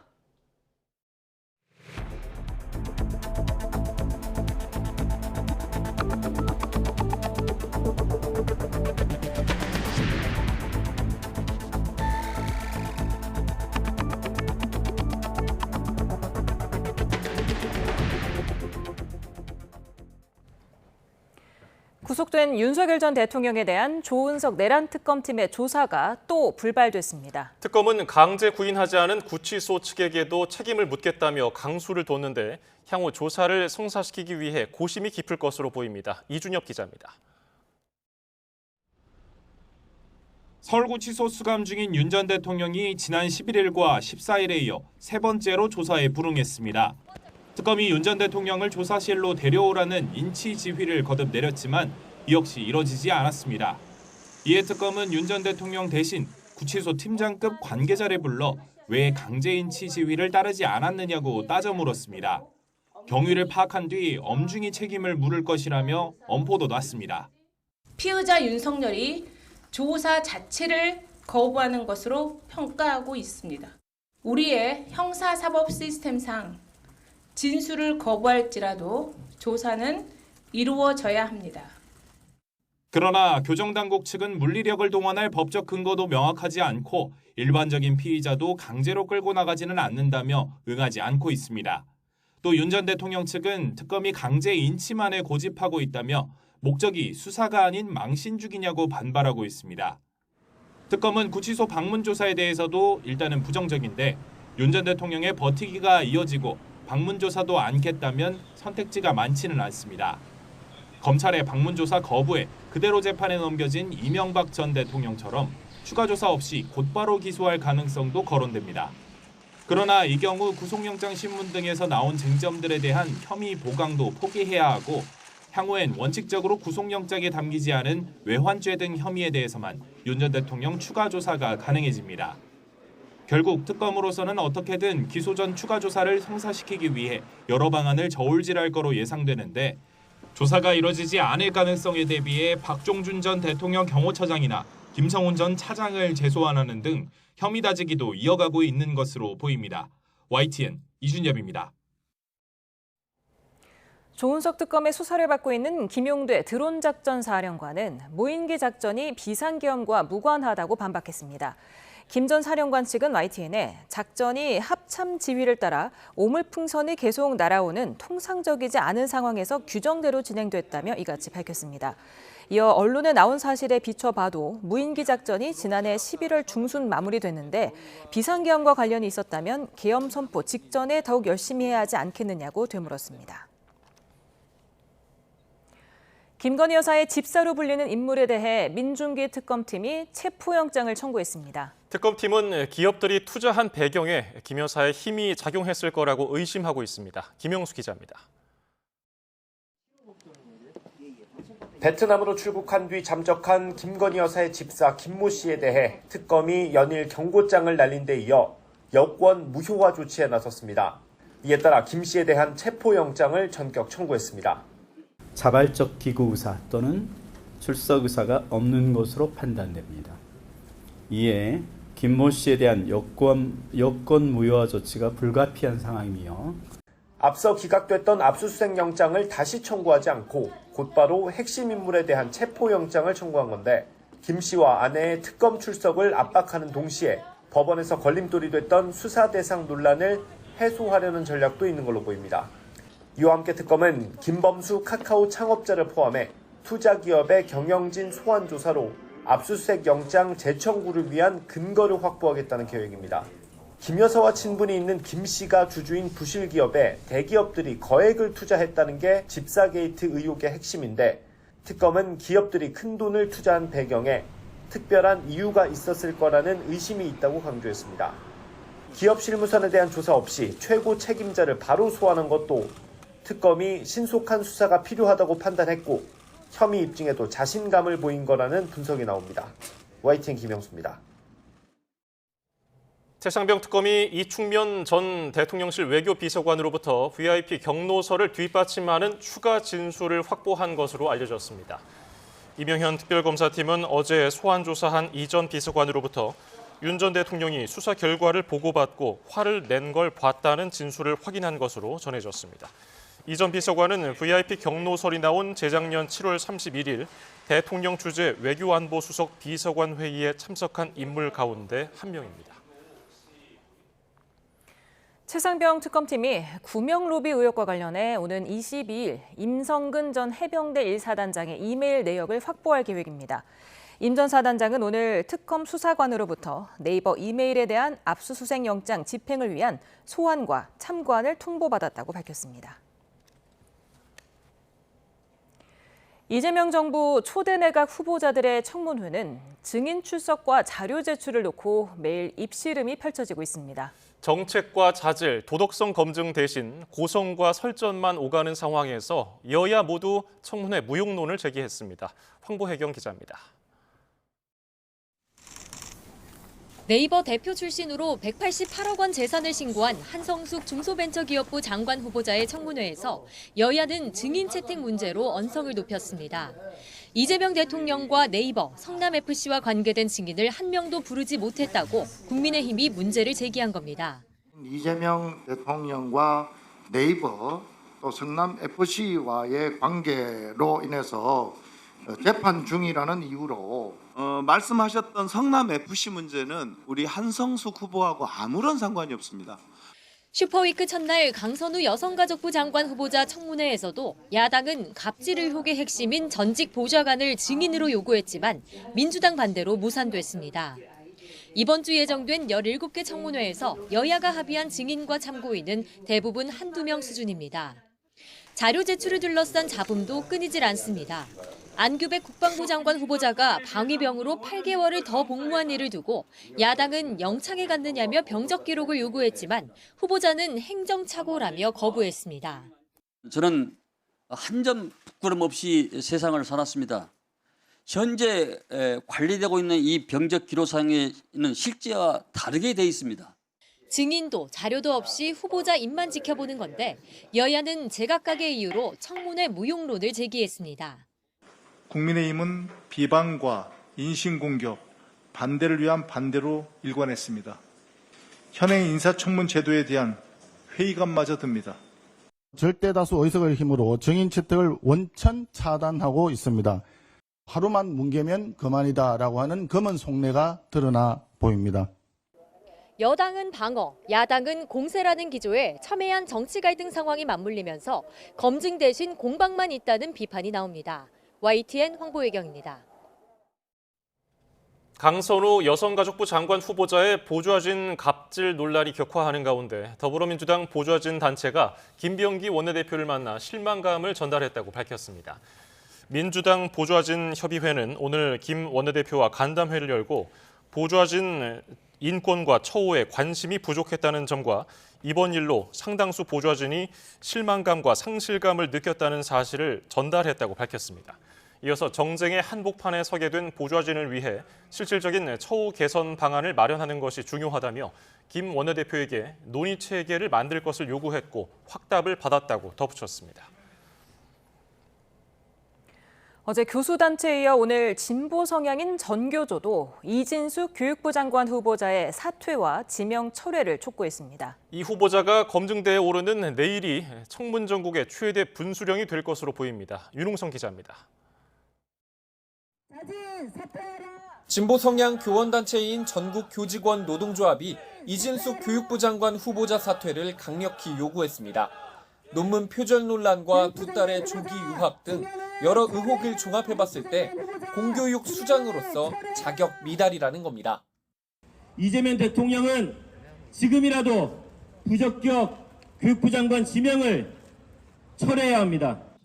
전날 김건희 여사 논문을 검증했던 범학계 국민검증단이 표절이 심각하다고 사퇴를 촉구한 데 이어 친여권 성향의 전교조까지 반대 뜻을 분명히 한 건데 민주당은 일단 지켜보자는 입장입니다. 여당 핵심 관계자는 YTN에 대한건축학회 등은 이 후보자의 논문에 문제가 없다고 했다면서 건축학계만의 특수성이 있다고 주장했습니다. 자녀 조기 유학도 국민 감정을 건드리는 예민한 문제지만 청문회에서 해명을 들을 필요가 있다고 말했습니다. 갑질 의혹이 불거진 강선우 여성가족부 장관 후보자 역시 여권에서는 낙마 사유는 아니라는 분위기가 우세합니다. 다만 여론의 흐름이나 추가 의혹이 나올지에 대해 여야 모두 촉각을 곤두세우고 있습니다. 이렇게 여론에서 많이 말씀 주시고 하는데 예. 저희들이 그걸 한번 귀담아 들어야죠, 당연히. 예. 갑질 여왕의 여가부 장관 임명을 강행할 것입니까? 청문 전국 슈퍼위크 한복판은 이래저래 최대 분수령이 될 전망입니다. 이재명 대통령의 38년 지기 정성호 법무부 장관 후보자는 검찰 개혁을 쟁점으로, 민주노총 위원장 출신 김영훈 고용노동부 장관 후보자는 주 4.5일제와 정치 성향 등을 중심으로 검증대에 오릅니다. 흠집난 후보자를 고수할 경우 정권 초 집권 여당 행보에 부담이 커질 수 있다는 우려 속에 물밑에선 후보자 교체 필요성도 거론됩니다. YTN 윤웅성입니다. 슈퍼위크 2일차에 가장 주목받은 건 겹치기 근무 의혹 등이 제기된 권오을 국가보훈부 장관 후보자 청문회였습니다. 권 후보자를 무자격 5적으로 명명했던 국민의힘은 도덕성과 전문성 등 전방위적인 공세를 폈고 민주당은 적극 엄호와 함께 후보자 역사관 검증에도 주력했습니다. 박정현 기자입니다. 전신 한나라당 출신 3선 권오을 후보자를 향한 국민의힘 후배들의 공격은 시작부터 매서웠습니다. 당을 바꿔 이재명 대선 후보 지지 선언을 하더니 전문성도 없는 보훈부 장관 자리를 깨쳤다며 전형적 보훈 인사라고 맹공을 퍼부었습니다. 꿀 빠는 인생이다. 이런 비아냥도 나오는데 호랑이는 굶어도 풀을 뜯지 않는다라는 얘기가 있는데 이거 풀이 아니고 풀뿌리까지 먹어치우는 것 같아서 참 바라보기가 힘듭니다. 각종 도덕성 논란도 도마 위에 올랐습니다. 특히 동시에 여러 곳에서 급여를 받았다는 겹치기 근무 의혹을 겨냥해 홍길동 분신술이 아니고선 가능한 일이겠냐고 날을 세웠습니다. 전직 국회의원이 갑의 우월적 지위에서 한 동량과 비슷하다 이렇게 생각합니다. 갑질 동량이다 이거는.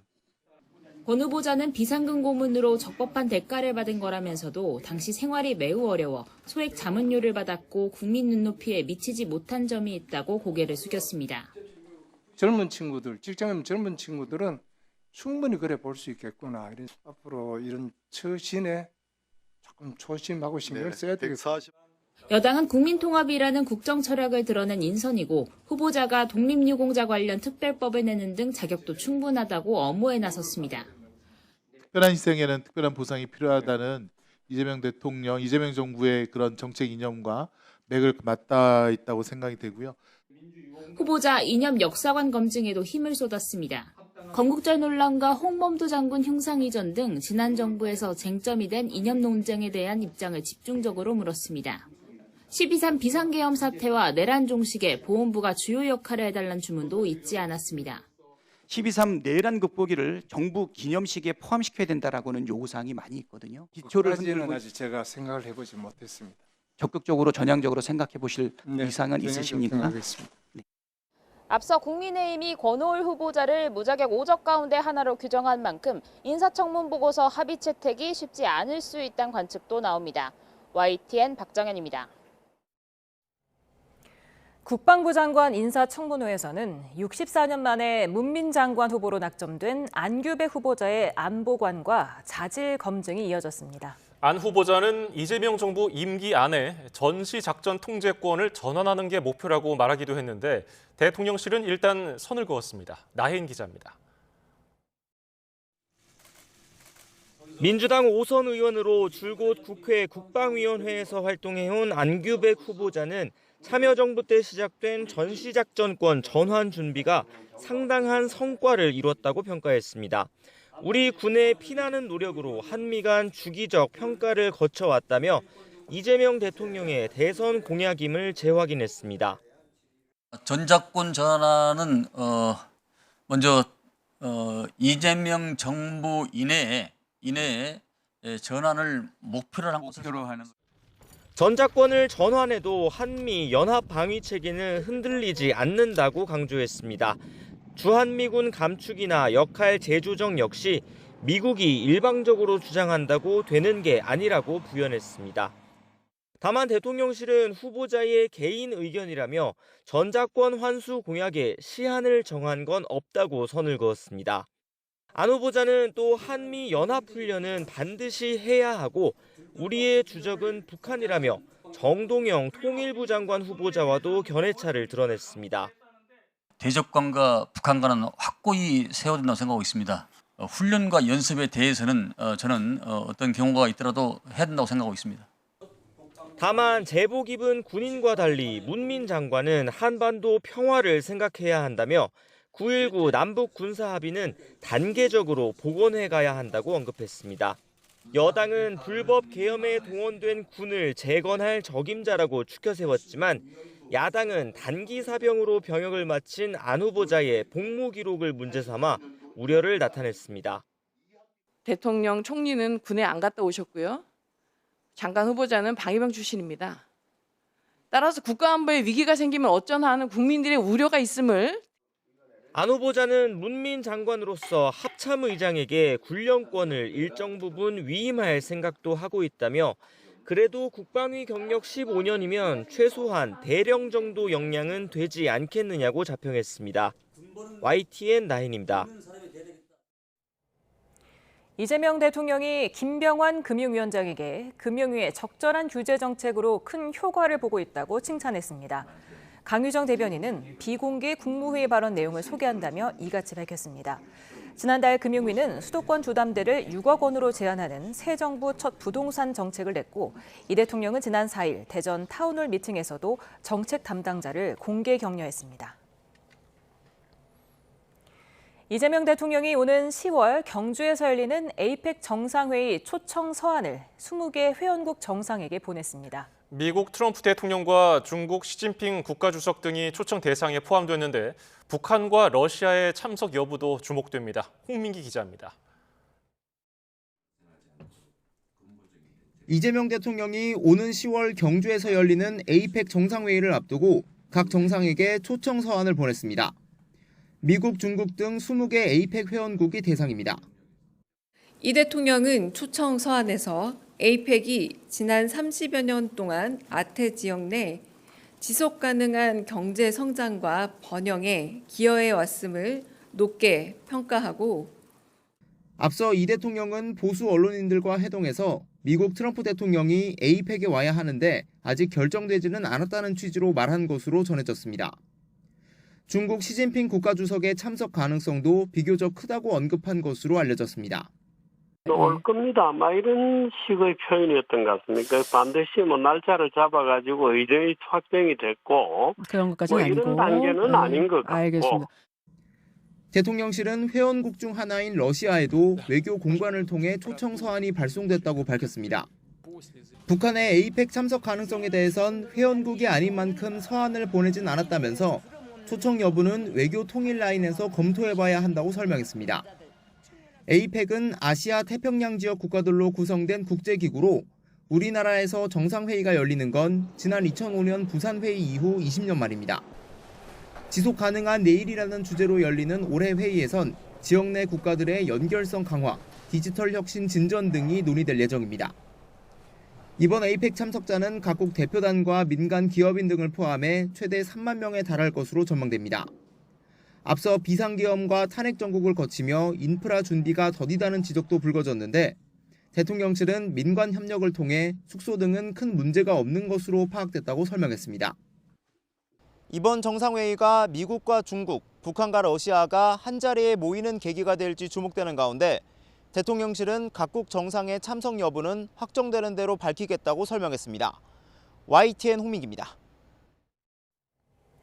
기업 이사의 충실 의무 대상을 일반 주주로 확대한 상법 개정안이 오늘 이재명 대통령 주재 국무회의에서 의결됐습니다. 여당에서는 2차 상법 개정을 다음 달 통과를 목표로 추진하고 있습니다. 강진원 기자입니다. 이재명 정부 출범 이후 첫 여야 합의 법안인 상법 개정안이 대통령 주재 국무회의에서 의결됐습니다. 지난 3일 국회 본회의를 통과한 지 12일 만입니다. 네, 상법 개정안에 대해서는 아무런 이견이나 의견 없이 바로 의결되었고요. 개정안은 기업 이사의 충실 의무 대상에 주주를 추가하고 이사가 직무를 수행할 때 전체 주주의 이익을 공평하게 대우하도록 규정했습니다. 감사위원 선임, 해임 과정에서 최대 주주와 특수관계인의 의결권을 3%로 제한하는 이른바 3% 룰도 담겼습니다. 이사의 충실 의무 대상 확대는 공포 뒤 즉시, 3% 제한 규정은 공포 이후 1년 뒤부터 시행됩니다. 주주 권익을 강화해 코스피 5천 시대의 마중물이 되도록 하겠다는 게 여권의 생각인데 내친 김에 여당은 2차 상법 개정도 추진하고 있습니다. 민주당은 코리아 프리미엄 시대를 위한 상법의 보완 입법에 더욱 박차를 가하겠습니다. 기업 이사 선출 시 특정 후보에게 의결권을 몰아서 행사할 수 있는 집중투표제 의무화와 이사들과 별도로 분리선출하는 감사위원을 확대하는 게 우선 거론됩니다. 모두 소액주주의 권한을 키우는 방안들인데 8월 중 본회의 통과가 목표인 것으로 전해졌습니다. 이사의 책임 강화에 따른 배임죄 남발과 경영권 위협 등에 대한 재계 우려도 입법 과정에서 챙기겠다는 게 여당의 입장입니다. 당장 특별 배임죄 폐지, 즉 합리적 경영 판단에는 형사상 책임을 묻지 않는 내용의 상법 개정안이 발의됐고 자사주 소각 의무화는 속도 조절에 나선 모습입니다. 민주당 핵심 관계자는 YTN에 경영권 방어 측면도 있는 자사주를 어떻게 할지는 좀 더 논의를 해봐야 한다고 분위기를 전했습니다. 여건에 잇따른 상법 개정 움직임은 주식시장을 활성화해 건전한 투자수단으로서 자본시장을 육성하고 동시에 집값도 잡겠다는 이재명 대통령의 의중과도 맥이 닿아 있다는 분석입니다. YTN 강준원입니다.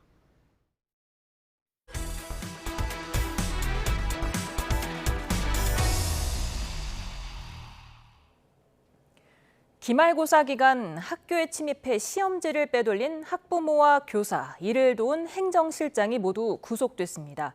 이 학부모에 따른 전교 1등을 도맡아온 것으로 알려졌는데요.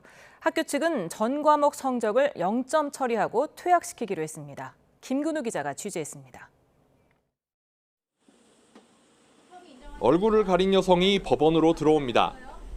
새벽 시간 학교에 침입해 시험지를 빼돌린 혐의를 받는 학부모 40대 A씨입니다. 앞서 구속된 기간제 교사 B씨에 이어 보안장치를 무력화해 범행을 도와준 행정실장과 함께 구속됐습니다. 따님도 범행 가담하셨어요? 언제부터 시험지 빼돌리신 거예요? 학생들에게 미안하지 않으신가요? 죄송합니다. 왜? A씨에 따른 중학생 때부터 이 고등학교 기간제 교사 B씨에게 불법 과외를 받았습니다. 진학 이후에는 아예 B씨에게 수백만 원씩 주고 시험지를 빼돌려 왔습니다. 해당 학교는 내신 성적을 잘 받으려고 학생들이 하향 지원하기도 하는 곳으로 최상위권 성적을 유지하면 학생부 종합전형으로 수도권 명문대도 노릴 수 있습니다. A씨에 따른 빼돌린 시험지 덕분에 3년 내내 전교 1등을 놓치지 않았습니다. 그 학교에서는 무조건 1등급을 받아야 대학교에 원하는 학교로 갈 수 있는데 그 등급이 안 나온다면 그 학교 가는 의미가 없습니다. 안에 경계에 걸친 애들은 등급에 따라 조금 예민한 부분이 있습니다. 구속된 3명 모두 혐의를 인정한 거로 알려졌고 A씨의 딸도 업무방해 혐의로 입건됐습니다. 학교 측은 이 학생의 3면 성적을 모두 0점 처리하고 퇴학시키기로 내부 의결했습니다. YTN 김근우입니다. 서울 강남 한복판에서 모르는 여성을 폭행하고 달아난 남성이 나흘 만에 붙잡혔습니다. 추적이 계속되자 자수한 건데요. 기분이 나빠서 범행했다고 진술한 것으로 파악됐습니다. 김희영 기자의 단독 보도입니다. 검은 옷에 모자를 뒤집어 쓴 남성이 통화 중인 여성을 뒤따라갑니다. 20m 넘게 계속 따라붙더니 갑자기 여성의 다리를 걷어차 넘어뜨리고는 반대쪽으로 빠르게 달아납니다. 지난 10일 출근 시간대 서울 역삼동 한복판에서 30대 남성 A씨가 일면식도 없는 여성을 폭행하고 도주하는 모습입니다. A씨는 범행 직후 버스 등을 이용해 도주했다가 나흘 만에 자수했습니다. 경찰이 자신의 집 근처까지 추적해오자 스스로 경찰서를 찾아간 겁니다. YTN 취재 결과 A씨는 지나가다가 기분이 나빠서 폭행했다고 진술한 것으로 파악됐습니다. 자신은 빨리 가야 하는데 앞에 있던 피해 여성이 전화를 하며 천천히 이동해 화가 났다는 겁니다. A씨는 범행 당시 음주나 약물 정황은 없었던 것으로 조사됐습니다. 경찰은 피해자가 충격으로 넘어져 전치 2주의 상해 진단을 받은 만큼 A씨를 상해 혐의로 입건해 불구속 수사한 뒤 조만간 송치할 방침입니다. YTN 김희영입니다. 경기 부천 원미경찰서는 미성년자를 9차례 성폭행한 혐의가 있는 충주시 소속 공무원을 검찰로 송치했습니다. 50대 A씨는 지난 3월 부천 원미구 아파트에서 채팅 앱으로 알게 된 미성년자를 성폭행한 혐의로 구속됐습니다. A씨는 피해자가 자신을 아버지라 부를 정도로 신뢰관계를 쌓은 뒤 범행을 저지른 것으로 조사됐는데 범행 과정에서 마주친 피해 아동의 어머니를 폭행한 혐의도 있습니다. 금융당국이 미공개 정보를 이용해 시세 차익을 얻은 혐의가 있는 SBS 직원들과 관련해 SBS를 압수수색했습니다. 금융위 자본시장조사과는 호재성 정보를 미리 알고 자사 주식을 대량 매수한 뒤 매도한 혐의로 SBS 직원 A씨를 조사하고 있습니다. A씨는 SBS가 지난해 말 넷플릭스와 전략적 파트너십을 맺는다는 정보를 입수하고 SBS 주식을 대량 매수한 뒤 발표 후 매도하는 방식으로 수억 원대 시세 차익을 본 것으로 알려졌습니다. 휴대전화 판매점 사장이 SK텔레콤 해킹 사태로 인한 고객 불안을 악용해 사기 행각을 벌이다 붙잡혔습니다. 유심 교체와 기기 변경을 해준다며 금융인증서 비밀번호를 알아낸 뒤 고객 통장에서 수억 원을 빼돌렸는데요. 이 돈은 불법 도박에 탕진한 것으로 조사됐습니다. 오승훈 기자의 단독 보도입니다. SK텔레콤을 이용하던 A씨는 지난달 14일 가족들과 함께 집 근처 휴대전화 판매점을 찾았습니다. 해킹 사태로 인해 유심을 바꾸기 위해서였는데 아예 휴대전화를 교체해야 안심할 수 있다는 판매점 사장 권유에 기기 변경을 결정했습니다. 기존 데이터를 새 휴대전화로 옮겨주겠다는 말에는 별 의심 없이 휴대전화 비밀번호도 알려줬습니다. 휴대폰에 보면 잠금 장치라든지 저를 인증하는 그런 인증번호 6자리가 필요한데 그 인증번호가 있어야지만 이게 넘어간다고 그 대전 사장이 저희를 속인 거죠. 알고 보니까. 그런데 판매점 사장 이모 씨는 알려준 비밀번호로 A씨 앞에서 태연하게 은행 앱 접속을 시도했습니다. 휴대전화와 금융인증서 비밀번호가 같은지 확인한 것으로 보이는데 결국 통장에 있던 돈은 물론 A씨 명의로 대출까지 받아 1억 원 넘게 빼갔습니다. 카드 결제도 안 되고 뭐 금융거래 다 정지를 해버리니까 당장 밤에 나가서 밥 사 먹을 돈도 없고 그러니까 엄마 이거 무슨 일이 하면서 진짜 막 울면서 지냈어요. 70대 B씨도 같은 판매점에서 사장 E씨에게 1억여 원을 뜯겼습니다. B씨에게도 기기 변경을 권유했고 은행 앱을 옮겨주겠다며 신분증과 금융인증서 비밀번호를 요구했습니다. 그 있어야 요새 복잡하니까 이게 핸드폰 이거 정리를 깨끗이 잘 해놔야지. 안 그러면 큰일 난다면서 범죄자들이 있으니까 빼놓고 또 다시 넣어준다고. 피해자들이 방문했던 휴대폰 매장입니다. 보시는 것처럼 이렇게 현재는 문이 굳게 닫혀 있는데요. 매장 앞 유리에는 어르신 요금 최대 반값 할인이라는 문구를 내걸고 고객들을 유인했습니다. 판매점 사장 20대 E씨가 이런 수법으로 빼돌린 돈은 모두 2억 7천여만 원. 피해자는 7명에 달하는 것으로 조사됐습니다. E씨는 경찰 조사에서 피해자들에게서 가로챈 돈을 불법 인터넷 도박 자금으로 탕진했다고 진술했는데 현재 구속 상태로 오는 25일 서울 남부지방법원에서 첫 재판을 앞두고 있습니다. YTN 오승훈입니다. 일본이 자국 방위 정책을 담은 방위백서에서 21년째 독도를 자국 영토라고 억지 주장을 펼치고 있습니다. 그런데 올해는 이런 주장을 담은 어린이용 방위백서를 처음으로 책자 형태로 일본 전국 초등학교에 뿌리기 시작했습니다. 도쿄 김세호 특파원입니다. 이시바 내각 출범 후 첫 방위백서에서 일본은 독도를 자국 고유 영토라며 다케시마로 칭하고 영토 문제가 미해결 상태에 있다고 내세웠습니다. 21년째 억지 주장이지만 올해는 여기에 더해 다케시마가 표기된 어린이용 방위백서 6,100권을 일본 전국 초등학교 2,400곳에 뿌렸습니다. 지난 2021년부터 방위성 홈페이지에 온라인 형태로 공개해왔는데 책자 형태는 이번이 처음입니다. 지도에는 독도가 다케시마로 표시돼 일본 영토로 그려져 있고 동해는 일본해로 표기되어 있습니다. 将来を担う小中学校生の皆さんにも防衛省自衛隊について理解を深めてもらうように我が国防衛の入門書となる丸分かり日本の防衛も同時に公表いたしました。 하지만 일본 내에서는 이러한 어린이용 방위백서 배부에 대한 우려의 목소리도 나옵니다. 우선 정치권 견해가 갈리는 안보 정책에 대해 어린이들이 한쪽 면만 인식하게 할 수 있다는 겁니다. 또 특정 국가들을 지목해 방위력 강화의 필요성을 설명하는 과정에서 각 나라에 뿌리를 둔 어린 학생에게 상처를 줄 수 있다는 비판도 제기됩니다. 우리 정부는 부당한 독도 영유권 주장에 즉각 철회를 촉구하며 강력히 항의했습니다. 일본 정부의 어떠한 주장도 우리 주권에 하등의 영향도 미치지 못한다는 것을 재차 분명히 하며 독도에 대한 일본의 어떠한 도발에 대해서도 단호히 대응해 나갈 것을 밝힙니다. 이와 함께 외교부는 주한 일본 대사관 총괄공사 대리를, 국방부는 주한 일본 방위주재관을 불러 강력히 항의했습니다. 일본이 독도 영유권 주입 교육을 어린 학생들에게 더욱 강화하려는 움직임은 한일 관계 개선 동력을 떨어뜨릴 수 있다는 지적이 나옵니다. 도쿄에서 YTN 김세호입니다. 현지 시간 14일 밤 미국 뉴욕시 일대에 쏟아진 갑작스러운 폭우로 지하철역 여러 곳이 침수되는 등 불편이 잇따랐습니다. 미국 기상청에 따르면 뉴욕주와 뉴저지, 코네티컷 일대에 호우가 집중되며 지하철역으로 물이 쏟아지는가 하면은 도로가 폐쇄되고 차량이 물에 잠기거나 운전자가 고립되는 등 피해가 속출했습니다. 지하철 다수 노선 운행이 중단되거나 지연됐고 존 F 케네디 국제공항 등 뉴욕 일대 공항에서는 항공기 1,200편의 운항이 취소됐습니다.